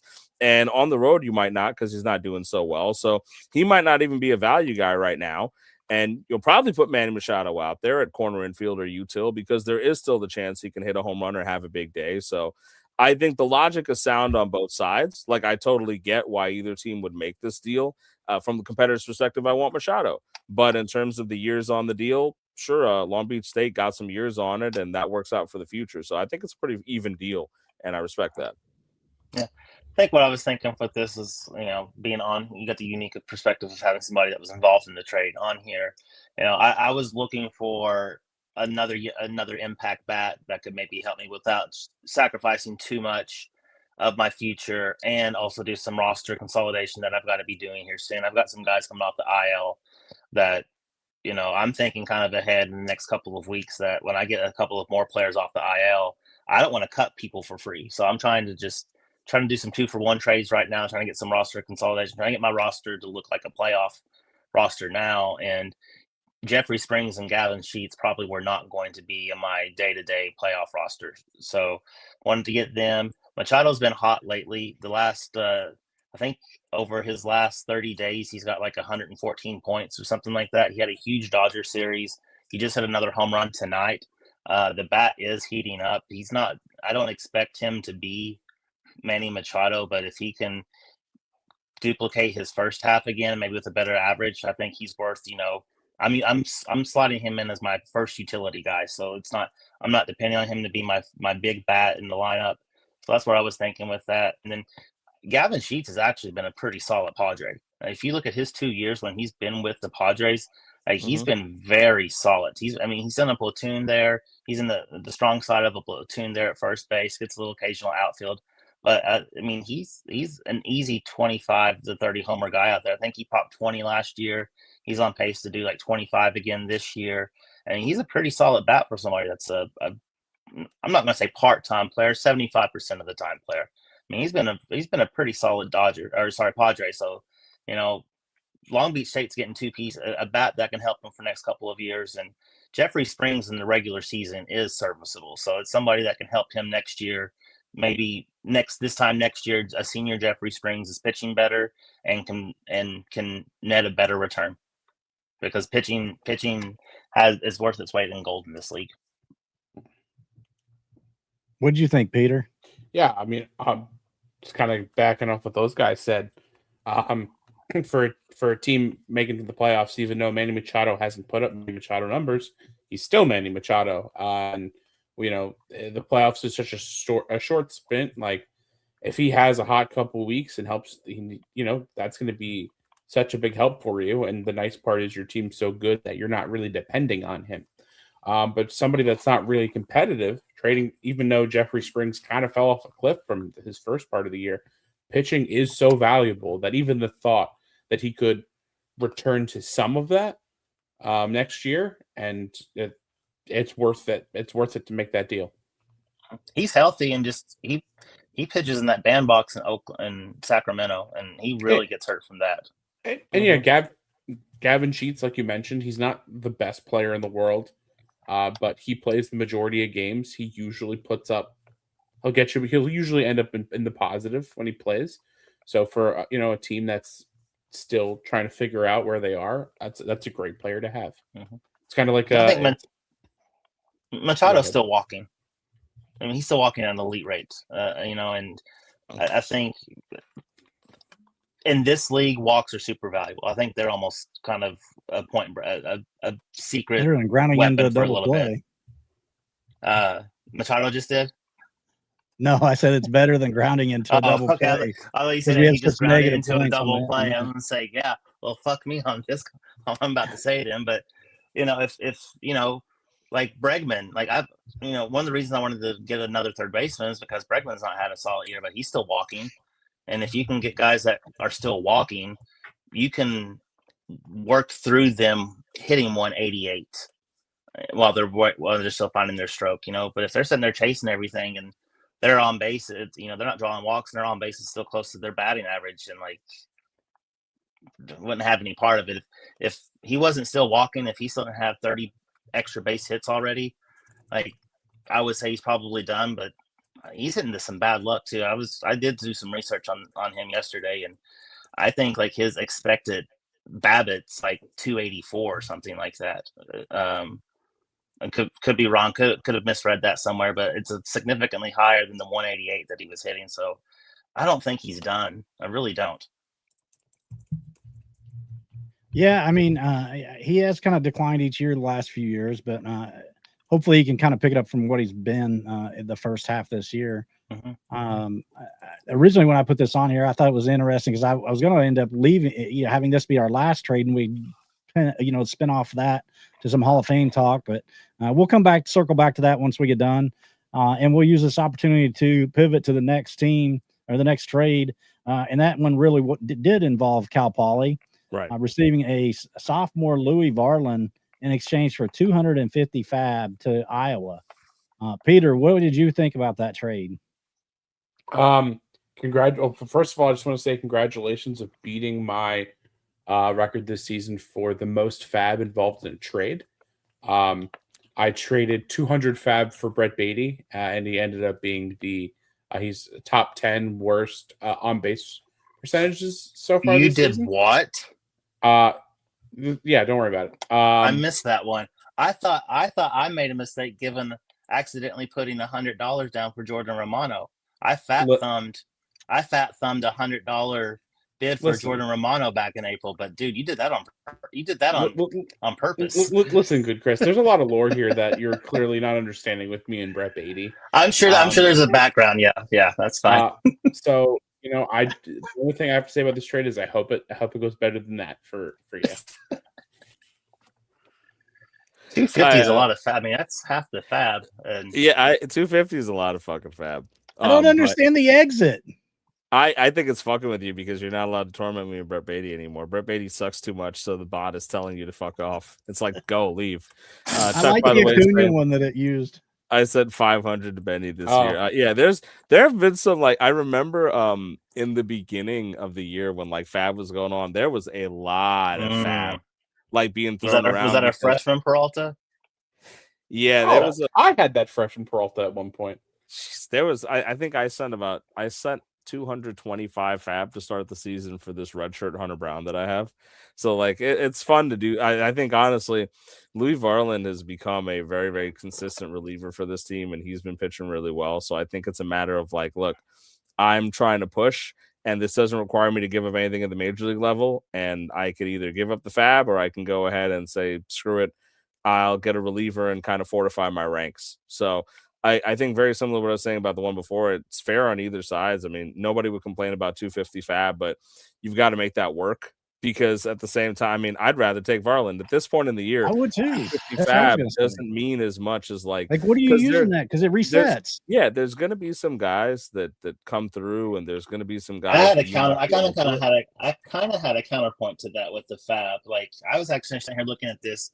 So Cal Poly makes this big trade. They're left with $15 of fab for the playoff run, and kind of like we talked about here with Brett Lauder, for an example.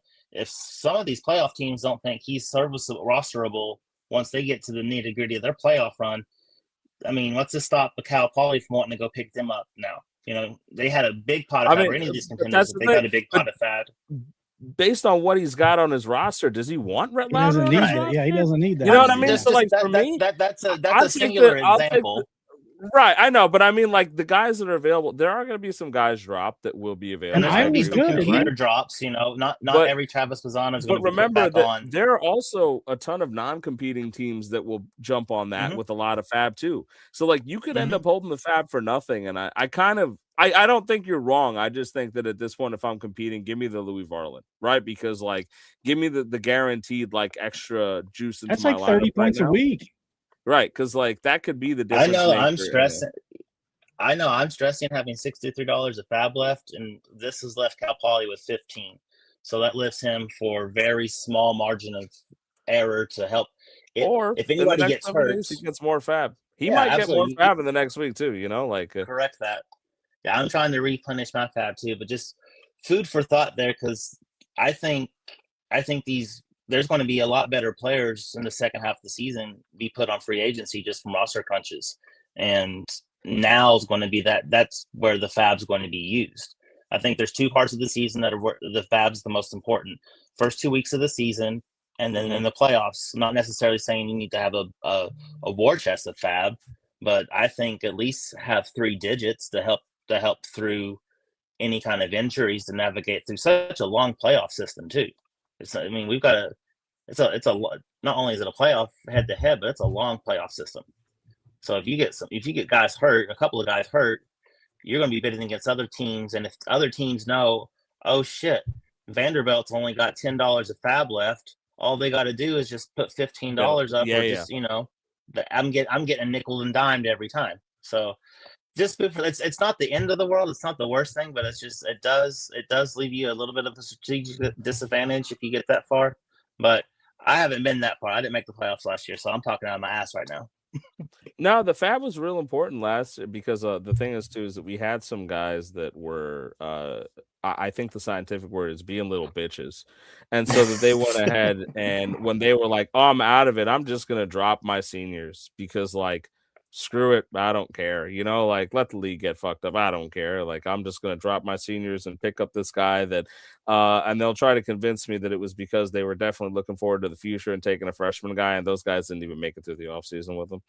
But it's one of those things where there are going to be some unforeseen circumstances. Last year we kind of implemented a system where like there was kind of a handshake for like not picking up guys because some people were dropping things, and so they might be working off the idea that the fab won't be that valuable because there might be limited pickups, right? Or we might have that only applied to teams that were still in the playoffs, that handshake, right? So not like teams this year we got like I assume Cal Poly is going to make a deep run. That's why I'm saying that like for them it's not necessary. They may be thinking it's okay that they're just going to have to work with the roster they have and hope they stay healthy. So it's going to be interesting because we can't necessarily predict how to play out. It could very well be that this fab would have been the difference maker for a pickup that he might have needed in a win for a week, right? It's very possible that that's something that could happen. We won't know until it happens. So I get it. Just food for thought in the moment in the time. Yeah, absolutely. You're gonna take this. Like this is the win, but it is a move that he could be looking back on in August or early September, and it could be nice to have another $25 of fab. Well, for all we know, there's time to correct that. There's time to correct that. For all we know, he's going to spend the next 7 days looking to move somebody for fab. He jumps right back over 50, and then it's like, well, he's got enough to get by, right? So it's because it's easier to. And how about Louis Varland? I think that's a great return on investment there. Because Louis Varland a year ago wasn't probably going to fetch anywhere near that. No. So what a great return of investment. But he's found his role. Mm-hmm. Hey, I mean, some people are out there buying Emilio Pagan right now, right? You could be buying Varland. So. A freshman Sam Bachman might not be the closer right now for the Angels, but he might be next year. And right now might be the time to buy low in on him. Ben Joyce might be the closer next year. Joyce is my boy, man. Ben Joyce is also another. Ben Joyce, of course, already had the arm injury though, so we all. I'm gonna say Bachman's still he's a top 10 pick with a 100-mile-an-hour fastball, so don't rule him out. See what happens. Find out if he's touching his mom tits or anything, and get back to me. Yeah, that would let you know. Be the secret, Yeah, find out for me and let me know. $10 of fab. If you like him enough, send me $10 of fab. There we go. All right, guys, we'll move along to another one. Here we go. Oklahoma State, South Alabama. South Alabama is one of the top teams in the country this year, obtaining a Framber Valdez for the stretch run, while the Oklahoma State Cowboys going to receive a junior Cole Reagans and a sophomore Ronnie Henriquez. Peter, what was your first thought about this trade? Off with me again. Lead off somebody else. Go to Rambo. I'll go. I'll go. I hate every part of this trade because Framber Valdez sucks. And I want him to not suck, but he sucks. Now, that being said, the concept here makes sense, right? You're sending Cole Reagans, who won't be like pitching again until next year, and Ronnie Henriquez won't be really available till into next year. So, like, good on OSU for kind of like figuring out that they should move Valdez, but I feel like you could have. I think they could have gotten something a little different. I love Cole Reagans, but I'm a little bit afraid about how much he'll actually pitch next year. And so it kind of comes down to like maybe you get a month of Reagans and some time with Enriquez. And again, we don't know what post-injury Enriquez is like. So I think you could have gotten something a little bit different for Framber here. But also Framber has been really bad and uneven for a while. And so maybe it's just a matter of like, I hate both sides of the trade, but the concept makes sense. So knock yourselves out, kudos Yeah, to that the was my win now thought move. too. Yeah. I will say, That's exactly what I I will say, as somebody who has stock in both Reagans and Henriquez, if somebody wants to float me this deal, I'll take it. Like, Yeah. Like honestly, I don't know if even Reagans, when he comes back, much longer he's going to pitch. That's what I'm worried about. Yeah. Like I Junior. So you might get him earlier next year and not even really use him. Yeah. He's having a procedure done last week, I think, and there's no timeline on it. And there's some small talks that he could come back in September and pitch for them to close out the season, but I don't see that happening. If the Royals aren't in it, I don't see them doing that. And then he can't stay healthy. This even goes back to his time as a minor leaguer. He just sees somebody that's not been able to stay healthy. I made the mistake of trading for him earlier this season. I regret doing that. I did get a couple of other bullpen arms that's been more valuable in that return, but I was hesitant on making that trade before because I hate trading for damaged arms. And, it's something that I hope I would expect more out of Henriquez than Reagans at this point if I'm OSU, just because Reagans can't stay healthy.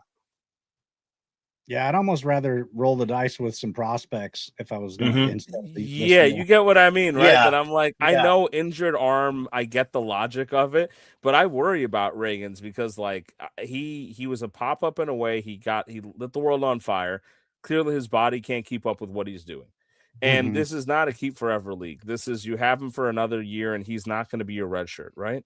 So that's a very, very high risk to take from a guy in Framber that, although he's been pitching bad, would still command a lot on this market because he's still marketable as an ace, right? And so I think you might have, this is one of those rare cases where even I, the prospect hater guy, might have said you might have looked for a prospect in here instead of this, or not two injury guys. Like sometimes you want to take on one injured guy and one prospect, they're still high risk, or one injured guy and a major league contributor, like kind of balance out your risk. This is real high risk, high reward. And again, I'm not going to, it's still, I agree with Chris in the idea, like if I'm competing, I'll take this deal any day. It's for those two specific names, especially, and hoping that Framber just kind of gives you a few decent starts down the line. But I would have gone maybe a different direction. Honestly, I'm confused why Oklahoma State traded for Framber Valdez at all. I'm looking at their team now. I'm looking at their seniors. Adley Rutschman, his team doesn't even want him to play catcher for them anymore. Brooks Lee, okay, solid. So he's pretty good. Alex Riley, I'll just let Ash talk about him. I won't even have to say anything. That guy sucks. I'm missing one. Where did I miss him? Oh yeah, he's an injury. Yeah, Wyatt Langford, he's hurt all the time. That's an interesting one in the draft next year. McGill, not Tylor. And that's it for their seniors. No, sorry, Lucas Giolito and Spencer Strider. Matt Brash. These are their seniors. So, like, out of all those guys, I'd want to have Framber Valdez. And I feel like you didn't get, like they were saying, like a junior Cole Reagans. I don't know. I don't know. I'm looking. I have a junior Bowden Francis. I don't care. I can see a case for Zebby Matthews. He's pitched so well the last few games, and he's still young, so maybe he's just now figuring it out. Or Dustin May, one of those two, I think, is at this point is probably his red shirt. Yeah, but would you rather have Framber Valdez? Yeah, I probably would have had. I'm just trying to make the argument for him now, and also in fairness for him is if Cole Reagans comes back healthy next year, he's got an ace. So that's a pretty big if. I mean, that's really, in my opinion, it's not really that much of an if he comes back. I think. I mean, if a he comes prospect back, would he's be gonna an be a if. closer. I think it's kind of gotten to the point. His arm's so fragile. If you're gonna bring him back, you gotta start looking at him as a bullpen guy. He's somebody Well, that they can probably. definitely They're not need going to a put him in the closer because bullpen. They're not Luke going to put him in Erstad the can't pitch anymore for Christ, apparently. Why wouldn't they? He's already blown. He's blown his arm out 3 of the 4 years they've had him. Why wouldn't you start looking at that then? I don't know. I just Like can't I imagine understand. I understand what he could be as a starter, but I think it's been shown time and time again his body can't put in that workload. So I think it's better to turn him into a high-end reliever and make him a good closer and get 60 innings out of him instead of trying to force 120. Just food for thought. That's an interesting thought. I mean, Raggins, I think, is going to be a big discussion for, us collectively because I agree that when he's on, he was really electric. Like, I remember when he was there striking out like 11, 12, and he was looking untouchable, and I was like, wow, Cole Raggins is the guy. And now it's a matter of will the arm hold up over a full season ever again? Is it to the point that we start questioning the Royals' development in their arms? Because with him, Bubic, I think they didn't really develop Raggins, though. He's been in their system long. I mean, I understand, yeah, but I mean, when they got him from Texas, I mean, he basically was already to the major damaged leagues. goods. He was already damaged goods coming from Texas, and he didn't come up through their farm, really. I mean, but I feel like that's just a franchise that I see a lot of young arms going to IL, and it's not for. I think that's every team right now. Bumps and bruises. You know, Bubic has had extended misses back-to-back years. Raggins has had extended misses back-to-back years. Estevez is out this year. I think, has Cameron had any extended? Cameron's been healthy, and I would argue that they've actually maximized their value with Cameron because his stuff isn't that great. I'm gonna. They've really made him a serviceable pitcher, actually, because as a Noah Cameron rosterer and somebody who's looked at his stuff a lot, I would say that they have gotten the best out of his stuff. The fact that he's been able to be serviceable and still starting, but I do think it's been tough because we saw Bubic have his career moment there, and now he's hurt. And we saw Raggins have his career moment and get hurt. And so maybe not so much development, Chris, as keeping their guys healthy. You know, there is That's something. Yeah. You know, and Pasquantino's been hurt so many times. Yeah, that I was gonna say. Yeah, I was just about to mention that, Ash. I'm like on the hitting side, like Vinny's also been hurt, and he's a top 10 talent at first base, and so Michael Garcia's hurt right now. Yeah, I think, and I mean, this goes back for a while. I mean, I'll never Adalberto Mondesi. I remember like he disappeared literally off the planet. I'm gonna say that there might actually be an issue with their like training in terms of their health, guys, because these dudes do get hurt. And I mean, Bobby Witt Jr. being an anomaly. Didn't he just get hurt right now? Didn't Bobby Witt just get hurt this week? I think he was also like dealing with some stuff here and there. I think their conditioning and strength guys might be a big question mark. I'm going to give you that. It's just kind of an outside observation. I don't follow the Royals all that closely, but just no, it's Raggins and Bubic. I just kind of feel like those are two arms we're always consistently talking about the last couple of years that are they can be great if they weren't hurt. And I'll tell you, as somebody that's got Raggins and Enriquez, like I thought they had no value at this point in time. So like I was really surprised when this came across, and I was like, oh. Maybe I think you could still get something for Raggins. I think there's somebody willing to roll the dice on him. And Valber, that's a great return for a dice roll. I think if you're South Alabama top 10 team right now, you're trying to compete for now. That's a no-brainer for South Alabama to do. Mm-hmm, absolutely. But then on the flip side, though, kind of talking about like Valdez has been up and down this year. He's going to be somebody that you're going to start. He's going to roster, but he's somebody that you're probably going to have to, the way he's pitching this year, you're going to have to pick his starts a little bit in the playoff scenario. Yeah, I don't know.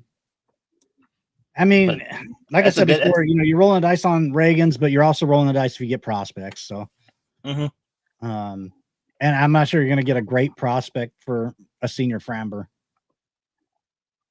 I'll tell you, like, the ceiling, I think it might be higher with Raggins than what you would get prospect wise. So I don't know.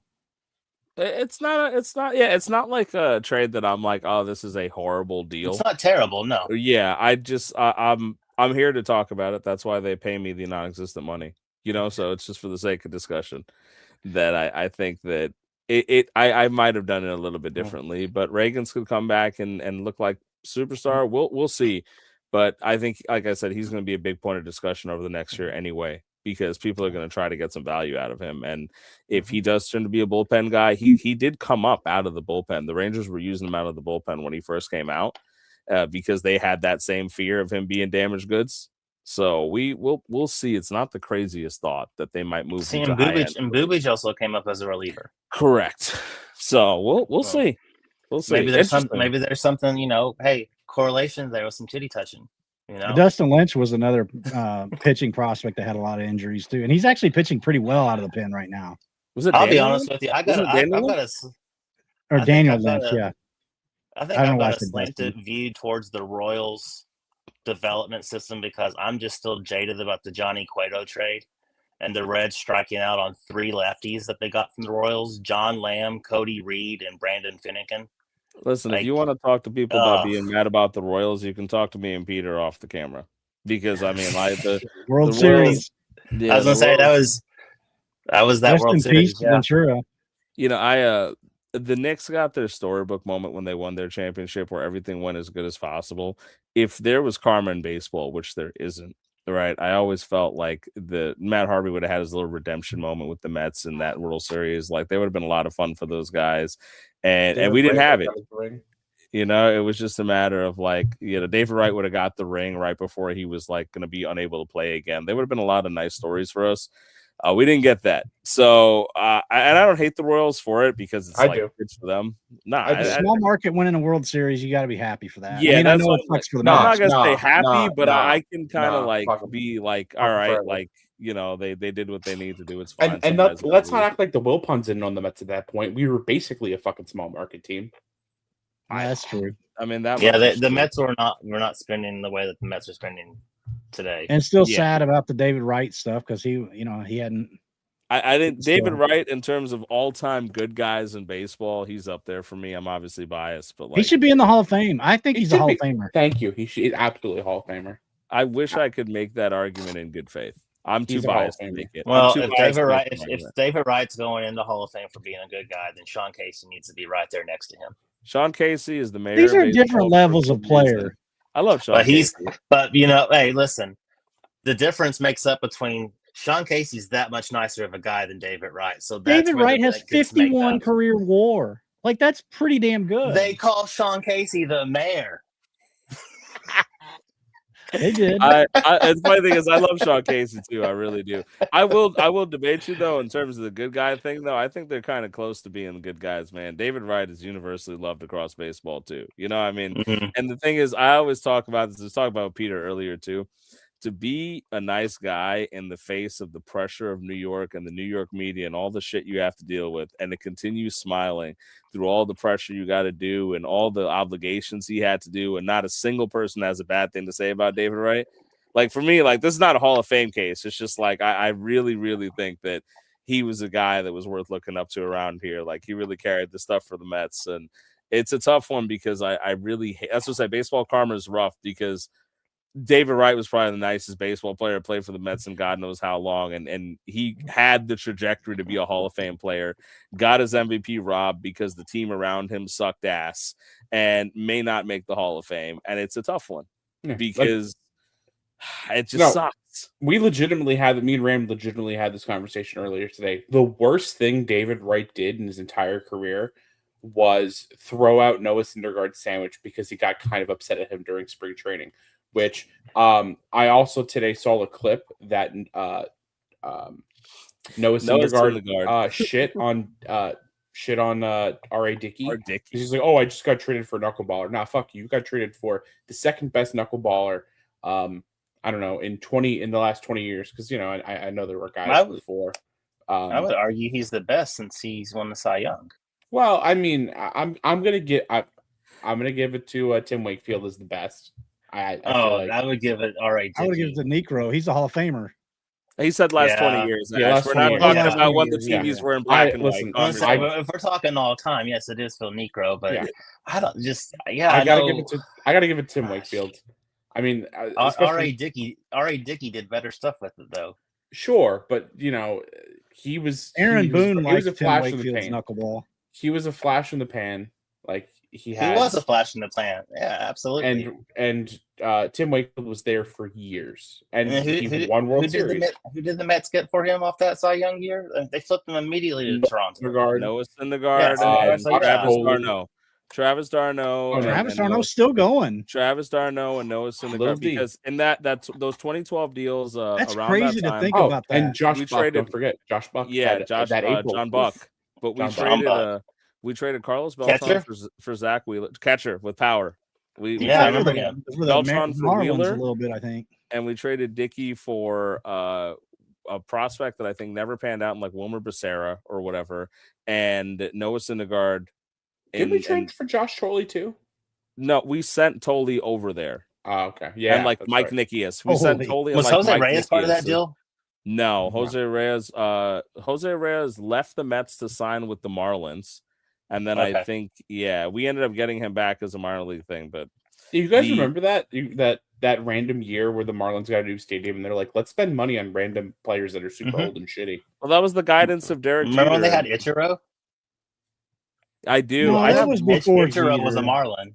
That was before Jeter. No, the Reyes thing was around Jeter, I think. The Ichiro thing wasn't. No, the Ichiro thing was super. They were still. But that was fine. I'll take any more. 2010, 2011. Yeah, that's fine for the league. But yeah, Jeter was still playing when that was going on. I feel like Ichiro with the Marlins is kind of like Pete Rose with the Expos. It'd be like a kind of a cool, unique jersey that you had, like a Ichiro Marlins jersey. I got one for you. I got a Joey Votto Toronto Blue Jays card, Chris. I've wanted one of those. They had those on sale last year at the Reds, and they were selling $15 a pop for that. I'm like, fuck no, I ain't spending that for that. If I got any spares, I'll send you one. But I got the Joey Votto Toronto one because I think that's also another all-time good guy. But he's definitely a Hall of Famer, so I don't got to make the fight on the character case for him. But he is also, I think, I think Peter and I had this conversation last week. If we could have Joey Votto and Zach Greinke on a podcast, I think I'd be good, man. Just let me listen to those guys for a little bit. And did you hear what Joey Votto's been doing recently? He was talking to or NBC or somebody here recently. He's learning to be a sushi chef in Japan. I did see that. Yeah, that's so sick. That's another guy that the Cincinnati media used to hammer. They'd always be like, "Oh, they're paying you to hit home runs, not take you walk too much." And it's like, well, he had no protection in the lineup. It's also like when people get mad, like there are some Mets fans now that get mad at Juan Soto, like, here you go, he's gonna walk again. And I'm like, how are you fucking mad at a guy with a 400 OBP? What are we doing? Like, can we just calm down? It's not their fault if they don't get pitched to. All right, like, what is he supposed to do? Then he strikes out, and you're like, oh, this loser struck out. I'm actually surprised Votto put up with it and didn't ask for a trade after a while, because the Cincinnati media was really mean to him. Votto was a really good dude. That's what I said. I got to give him his credit, man. I got nothing but good things to say about Joey Votto, one of the best goddamn hitters I've ever seen. I think it's just that Canadian kindness. When he broke into the league, he was a complete 180 of who he was personality-wise when he exited. He was very reserved. He was very closed off. He was kind of a self-proclaimed asshole. And his dad died either halfway through his second or third year, and he took some time off of it. And I don't know if Ash remembers. A lot of people thought he had vertigo. This one. Murphy with the Rockies is even worse. But he was so closed, and after his dad died, his mom talked to him and told him that he needs to open up and enjoy life more, and he doesn't need to be so focused on baseball because he was such a perfectionist at baseball. And post his dad dying, he started opening up more and being more personable. Came in and started doing the interviews and the Mountie out in the Mountie outfit and stuff. And but that was not Joey Votto the first 3 to 4 years of his career. They thought he was a machine. Like, that's where Votto-matic, my nickname, comes from. Like, he was automatic. Like, he was just, he was a machine, not very personable. But he's somebody that grew into that. Like, he grew into the media. He accepted that, and just he ended his career probably being the best interview of all baseball. And on top of it, if you play 17 fucking years in the league and you finish with an OBP of over 400, I mean, you got never winning a playoff game or series. Yeah. It's gonna be. Look, we're gonna be having these conversations about Mike Trout, right? About the idea of like, Mike Trout at one point was the best player in baseball, unfathomably, did everything. Everyone worshipped the ground that he won on, and he's never gonna see. But it's also one of those things where like, how do you know? And this is something I got to ask you guys actually, because you like a little bit more small market than me and Peter kind of do, right? Even though the Mets were small market during the Whoop-On years. Where do you balance a guy saying, I want to stay with the team that drafted me, and it's like kind of a hometown guy, like I want to stay committed to the organization that gave me my flowers and gave me a shot, versus are they afraid of chasing a challenge? Like, because the same thing happens for a lot of guys, and I hear the media will have these discussions in different ways. Like sometimes it's like, well, they want the easy way out. Like they'll say that with Mike Trout. They're like, because the Phillies were super interested in Mike Trout and all that. They're like, Mike Trout took the easy way out. He never wanted a challenge. He doesn't want the glory, right? But then there's people there who are like, well, I'm really happy he stayed because he's ours, right? And we wanted him. Like, there's nobody in Cincinnati that would complain about the fact that they got to see Votto for their entire career. Right? They love that. They love that about him. But he never got to see that success. But nobody's sitting there because they liked him. They're not sitting there saying Votto ran from the challenges. And Trout didn't exactly sign team-friendly deals. I mean, he got paid. I mean, that's the thing about Moreno that's always weird to me, is he's never afraid to spend on like one really star player. Mm-hmm. But he just never. And I will back them up on the 2019 offseason when they signed Rendon. Because if you'd have had a healthy Trout, Rendon, and Ohtani in the lineup, that's one of the best middle of the order lineups in baseball. And nobody could foresee that Rendon would just basically never play again. Mm-hmm. Yeah. I mean, I like, like Rem said, I'm a Mets fan, so I am a supporter of a large market team. But like,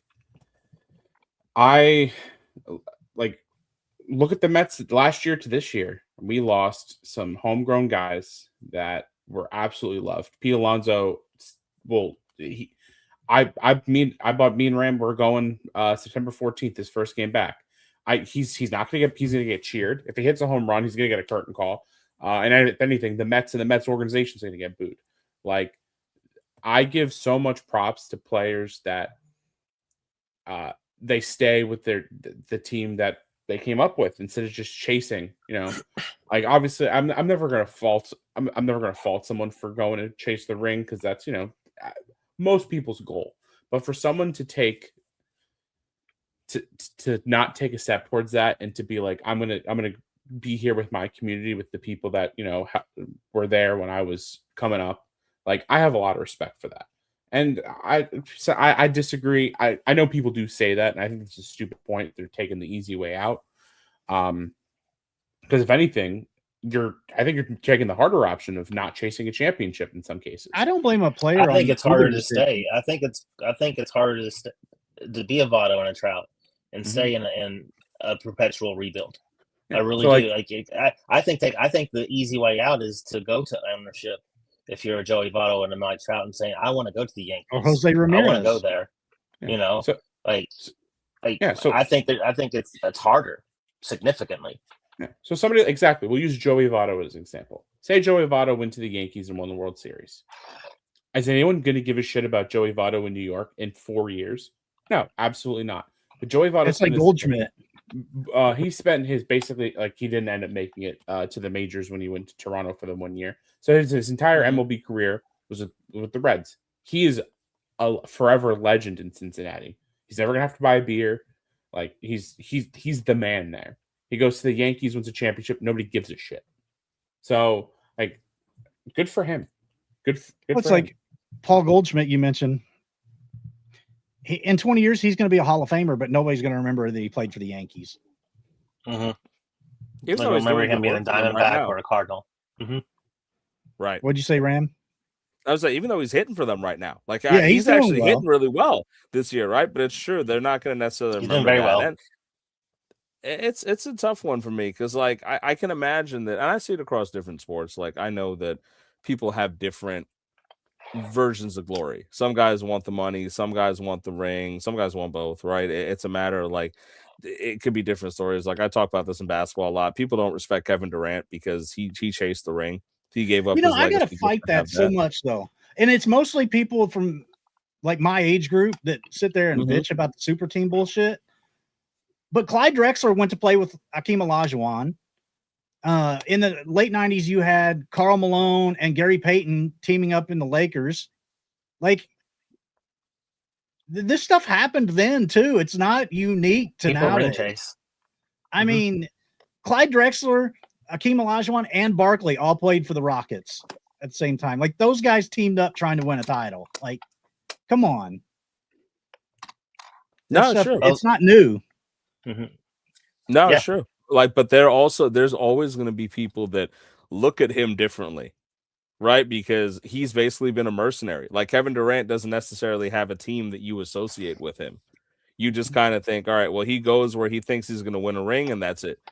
And it's not just the Warriors thing that gives him that specific slack. It's the idea that, like, he's not a guy that you relate to a certain team. You just look at him as a hired gun. Fans aren't attached to him. He's not attached to them. So he got slack for that. But, like, he gets to sleep fine at night, right? He does have a ring. He's wealthy. He's perfectly happy. He's content with that. So it doesn't matter whether he fits my standards or not, right? And that's why I think it's interesting about the discussion, because there might be some people that are like, oh, Joey Votto didn't actually win shit. Mike Trout didn't ever win shit. Right, but, like, if you're a fan of these teams or you're a fan of anybody, like the Mets are in the same way or like that. Like we have look, I was talking about David Wright there for a second, right? Maybe he doesn't make the Hall of Fame, but like you can't say anything bad about David Wright in Queens.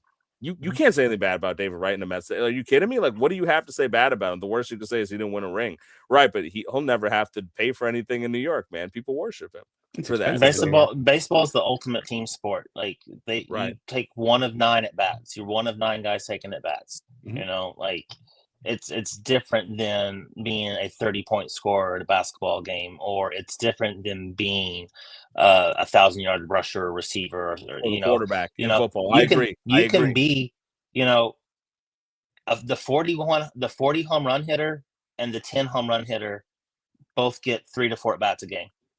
They don't give special rules just because you hit 40 home runs, you know. So it's just kind of what you do with that at bat. I kind of lost my train of thought. Sorry. No, I mean, no. Your point was correct. Exactly that, right? Like the idea that the 40 home run hitter or the 10 home run hitter get the same chances, right? And in basketball, you're not getting that shot distribution to be even. In football, you're not getting that.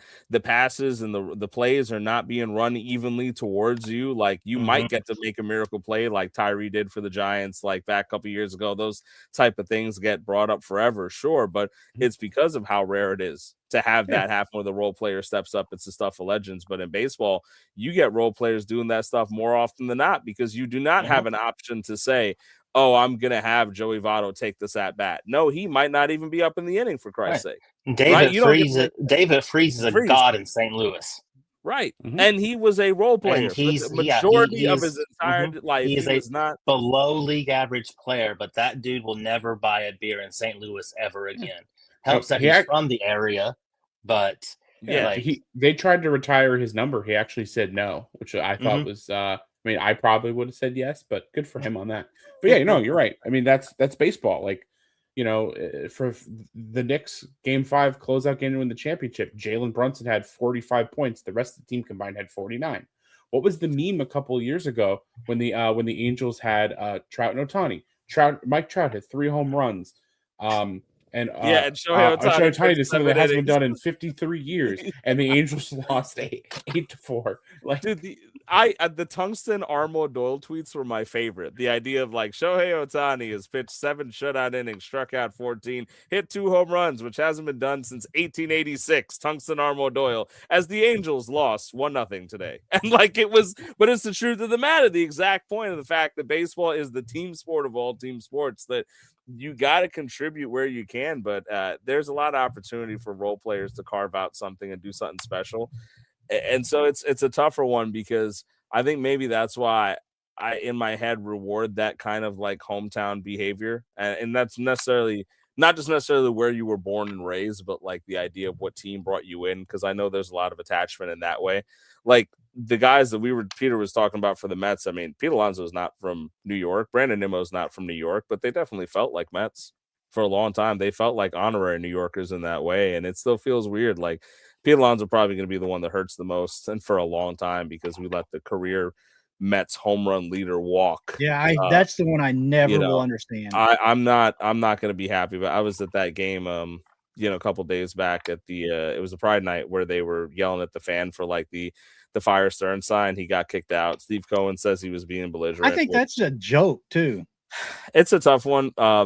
So by the letter of the law, I got to be honest about this one. The rule for Citi Field is that during play, you can't put up the signs because it's blocking the people behind you.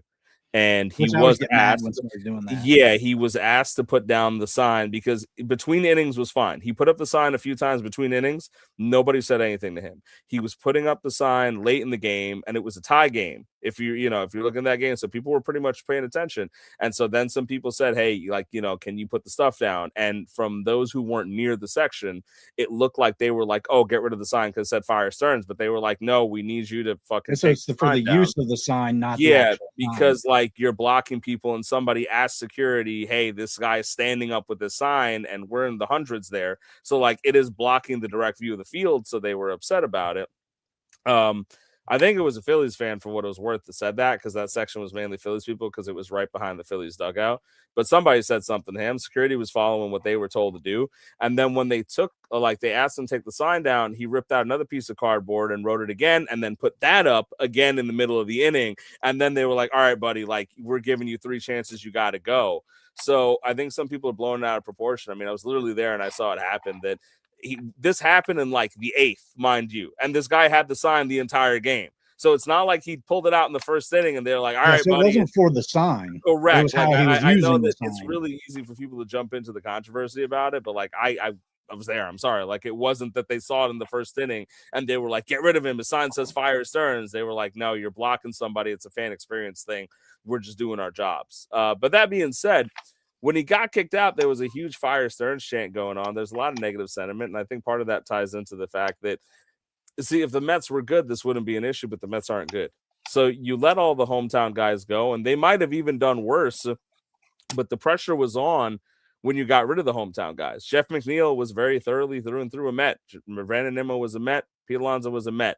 Even if they suck this year, we might be worse than where we are right now, but the guys would have still been there. You would have dealt with it. You would have rolled with the punches. There's no emotional attachment to MJ Melendez and Jorge Polanco and Bo Bichette. I fucking hate Bo Bichette. I'm like, yeah, people hate Bo Bichette now, right? So it's a tough one because the Mets, who operate more like a small market team in their fan base, you miss your guys. And like Pete Alonso, like Peter and I talked about, we're going in September to watch him come back for the first time because what else are you going to do? Right? I mean, you're going to go cheer your guy on. You still got to support him. He gave his career to the Mets, and he set a record here. We saw that record together along with 40,000 people, right? So it's a tough one. Yeah, I remember that video. Yeah, when like Ram, I know we've said this on the Power Hour before. When you support a team that doesn't win, like we do, the only thing you can do is fall in love with players. And right, their big career moments, to you, that feels like, I don't want to, fuck what I'll say. It feels like a championship. When I was there to see Pete Alonso break the home run record, that meant something to me. And more so than that, I felt honored that I could be there to show him, or be part of that crowd to show him how much we love him and how much he means to us. So when you take him away and then you sign these players that I have no emotional attached to, and they suck. Like if Pete Alonso's on the Mets and the Mets are playing like shit and he strikes out 4 times in a game, I'm gonna be mad, but I still love Pete Alonso. I had no emotional attachment to Bo Bichette, and then he signed with the Mets playing like shit. Like, fuck you. And who's the guy that's in charge of making these decisions? Oh, David Stearns. Will fuck him too. Like, yeah, I think you're going to see him get the axe in the offseason. I think they're going to keep him. If it wasn't, so? I don't know, man. This is really an underperforming. The only reason why I think you don't fire him is because you've already fired the manager and you're facing a lockout. Do you really want to find a new coach and a new, basically, head of your entire organization in the middle of a lockout? I think you got to. Like, listen, I don't disagree. I think he deserves to be fired too.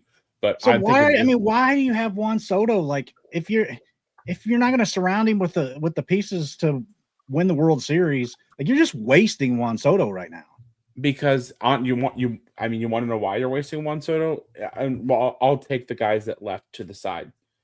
The baby Mets, Brett Beatty, Mark Vientos, and even Ronnie Mauricio, and even to an extent Alvarez have not played anywhere near what you thought they were.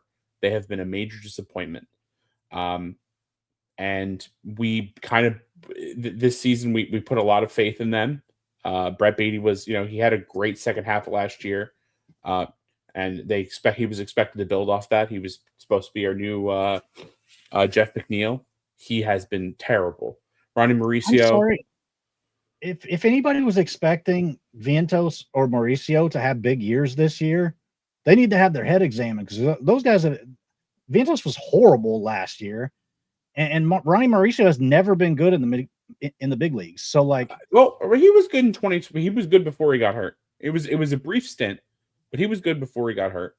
I think they wanted to give him actual, like, consistent playing time. I have harped on this lineup for more than a year now, and I just, you tried with Bichette. I'll give them credit for that signing, but the Simeon signing was awful. The guys that they signed just didn't, like, the expectation was that Polanco to some extent, Peralta to some extent, right? Like Bichette to some extent, that they wouldn't all have, like, their career worst years. Right, but Polanco hasn't been able to give anything. Bichette has been having a really rough year, and Peralta's been having the worst year of his career. So it's one of those things where, like, a few of those things go a little differently. It doesn't look as bad, but they all kind of look bad. That's kind of the issue, where, like, all the moves that were being made have turned out to be like, and Marcus Semien too. I mean, yes, it was a trade to get out of Nimmo's contract, so it wasn't a bad trade in the long run, but Marcus Semien has also sucked. And then you had Soto miss some time in the beginning of the season. Lindor missed some time in the beginning of the season. Francisco Alvarez missed time in the beginning of the season. It all kind of, like, just snowballed into just the Mets looking real horrible. And you got significant at-bats in the hands of MJ Melendez and Jared Young. And Jared Young has produced, right? But it's also, you didn't expect everybody to be this bad, and I don't know if that's necessarily Stearns' fault. Like, looking into the offseason, the idea of bringing in Bo Bichette, bringing in Freddie Peralta, and bringing in Jorge Polanco, the thought process was like, okay, these guys would be serviceable. And if they were playing towards even their career averages, this team would look a lot different, but they're not. And so I think they're going to give him the chance to go through another year, especially with grace to what Peter said, that the lockout is going to make things a little bit more complicated. If we do go into one, I think if something gets signed early and we have no lockout, there's a chance the Stearns gets fired, right? And I don't think anybody would bat an eye, but player development has also been strong over his overlooking too, for the most part. So I think he's going to get the one more year to see what he does. And we'll see what happens in that regard, because maybe statistically he can't get them all fucking wrong. Is this 3 years? I think so, yes. Because I mean, last year it's not like he even made the. It is. Yeah, 2024, 2025, and this year. I mean, you got to wonder: is this first half Lindor, or is it age? Like, well, the last 2 years he had terrible first halves and then exploded in the second half. Short window. The bright side is that Benj and Ewing have come up and produced the way Benj has been solid, and he plays great defense. So, like, Ewing, I mean, he's fine. They have both played well. Ewing's really, I like Ewing.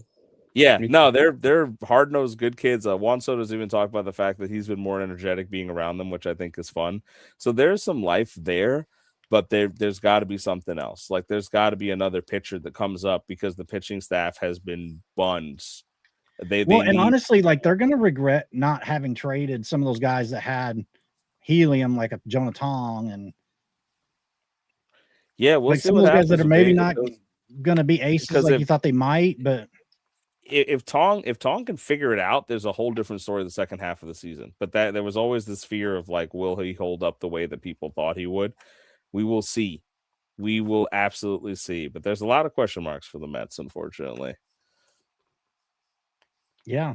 And I haven't even looked this year. What's Ryan Clifford up to?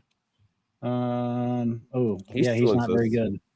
Yeah, they just acquired Cole Mathis, which we talked about on air. I actually like that. I like Yeah, that. I think it's a good deal because you got some value over Peterson, who went ahead and, of course, had a decent start against the Brewers right off the bat. He's a change of scenery guy, but did you guys see who the Mets acquired today? Remember I texted you. Yeah, Christopher Morel is on a minor league contract. contract. I did see that. Yeah, I thought that was funny. I'll tell Ram this. I'll tell you guys the same thing I told Ram this morning. I can't wait to be there on September 14th and watch Chris Marino strike out, going 0 for 4, batting 4th in September. It's gonna be great. Yeah, I think Chris Morel is just there for when they jettison Mark Vientos so they can pretend to have another Mark Vientos. It's not going to work out, but it's a minor league contract with multiple opt-outs or something like that. I don't see why the hell I said this to Peter and I said it on Twitter that I think David Stearns' we're focused on run prevention is going to go down looking like Kenny Atkinson's analytically comment. Like, this is just, you talk about run prevention and then you hire sign Christopher Morel. Yeah, Christopher Morel. Wasn't Christopher Morel at Tampa Bay? He Miami. Was with the Marlins. Miami, He was with the Rays originally. Okay. And they couldn't find a fucking position for him, and they sent him to Miami where they couldn't find. He was with the Cubs. He was the Cubs for a bit. Yeah. He was the Cubs originally. He was a Cubs prospect. He got sent to the Rays because they had no position for him. Rays had no position for him, couldn't fix him, sent him to Miami. They tried him at first and DH. He couldn't handle first base, and he couldn't hit anymore. So now he's a Mets minor leaguer. I got nothing. Maybe they'll figure something out, but I don't get that signing, honestly. Depth, sure, but it doesn't really I'm not sure he ever even gets to New York. He may not get to the majors, but if he does, it's getting even worse. How about the Khalil Wilson research in Cleveland? Oh, that's right. Oh, Watson? Yeah. Watson, yeah. He had completely fallen off the map. Former first-round pick. He was a high-end first-round pick. And then he's the one that got a lot of heat for wasn't he the one that was taking the bat and acting like it was a gun? Yeah. He did the bat gun thing when he was with the Marlins. He was the 16th overall pick with the Marlins, and he tried to shoot the first base umpire with his bat, made that gesture, and they suspended him, and after that he couldn't fucking hit. He got traded to Cleveland as part of the Josh Bell trade. Watson and Gene Segura, who was also like a former prospect, got sent over for Josh Bell. And then he just slowly worked his way through the system. They protected him from the Rule 5, and then he's out there hitting now, which is crazy to me because, kudos to Cleveland's development system because they're very good at this kind of stuff. But getting something out of it, he's not putting up J-Ram numbers, but he came up and started hitting at an ideal time just as he went down. Absolutely. Yeah, but I'm looking at his line now. Like, he's walking at a 2.8% clip. Like, this was somebody that was completely written off. Yeah, this time last year. So I've been impressed. Like, I'm not saying there's a lot of stock you should buy into him, but just in terms of like a feel good story in general, or just kind of a cool story, just to go from, just kind of a top 100 prospect, first round guy to falling off. No, I agree with you. Now it's always kind of cool when they resurface and it's like, oh yeah, like that guy was supposed to be something. It's a Todd Van Poppel for you Mets fans. Yeah, he actually had a decent bullpen career once he finally made it. He was a decent Red. He had a season for the Reds where he was okay. Hey, there's a lot of relievers that like you just find out they were first round starters that didn't figure it out. At some point in AAA, somebody clicked and realized like, hey, do this or throw this pitch instead, and they were able to turn into a bullpen arm for the rest of their career. And a high-end one at that. So I'm not going to get mad at somebody for being a closer or something. Speaking of learning new pitches or, people teaching other players new pitches, in the short time that Chris Paddock was in Cincinnati, he taught Chase Burns how to throw his changeup. And it has been very hugely significant change. It has helped. Yeah. So which is funny because Chris Paddock sucks. I want to say that's the biggest contribution as the franchise that Chris Paddock will ever do is to teach Chase Burns how to throw a changeup. Yeah, not just your franchise, but any franchise. The biggest contribution Chris Paddock could ever do was to make sure the Chase Burns actually turned into a pitcher that his ceiling was supposed to be. He needs to pull a Caleb Cotham and just retire early and just go be a pitching coach. Hey, Jeremy There Hefner you did go. that, and it worked well for the Mets. And then they fired him, and that sucked. So, but it worked. Jeremy Hefner's a good pitching coach. So sometimes it happens. Fun fact: Chase Burns was born in Naples, Italy, where my father was born. So, was he a military brat? Yeah. I'll say he grew up around here in Gallatin, in the Nashville area. Oh, Yeah. I'm a big There's a Chase Burns fan. surprising. Yeah, there's Sonny Gray's from Nashville too. There's some decent pitchers that have come through Nashville, or the greater Nashville area. Yeah, Nashville has a pretty strong pipeline for baseball players. I know. I think Bryce Harper did end up moving in the Brentwood area in the off season, and he works out at Vanderbilt in the off season, which is kind of cool. do you guys provide him the raw milk directly from Vanderbilt, or does he have to go get it himself from the cows? I just want to. He goes and gets it for himself, man. He's got Okay. to do it himself. He's a hard worker. Okay, I just want to know out of curiosity's sake, because Mookie Betts is also a Nashville area guy. Does Mookie Betts also drink raw Is milk? Mookie Betts a pumpkin?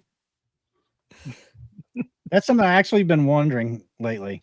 a pumpkin in the sense of what? I mean, is he basically done? I mean, the thing is, even if he is done, right? This is a guy with like a Hall of Fame career.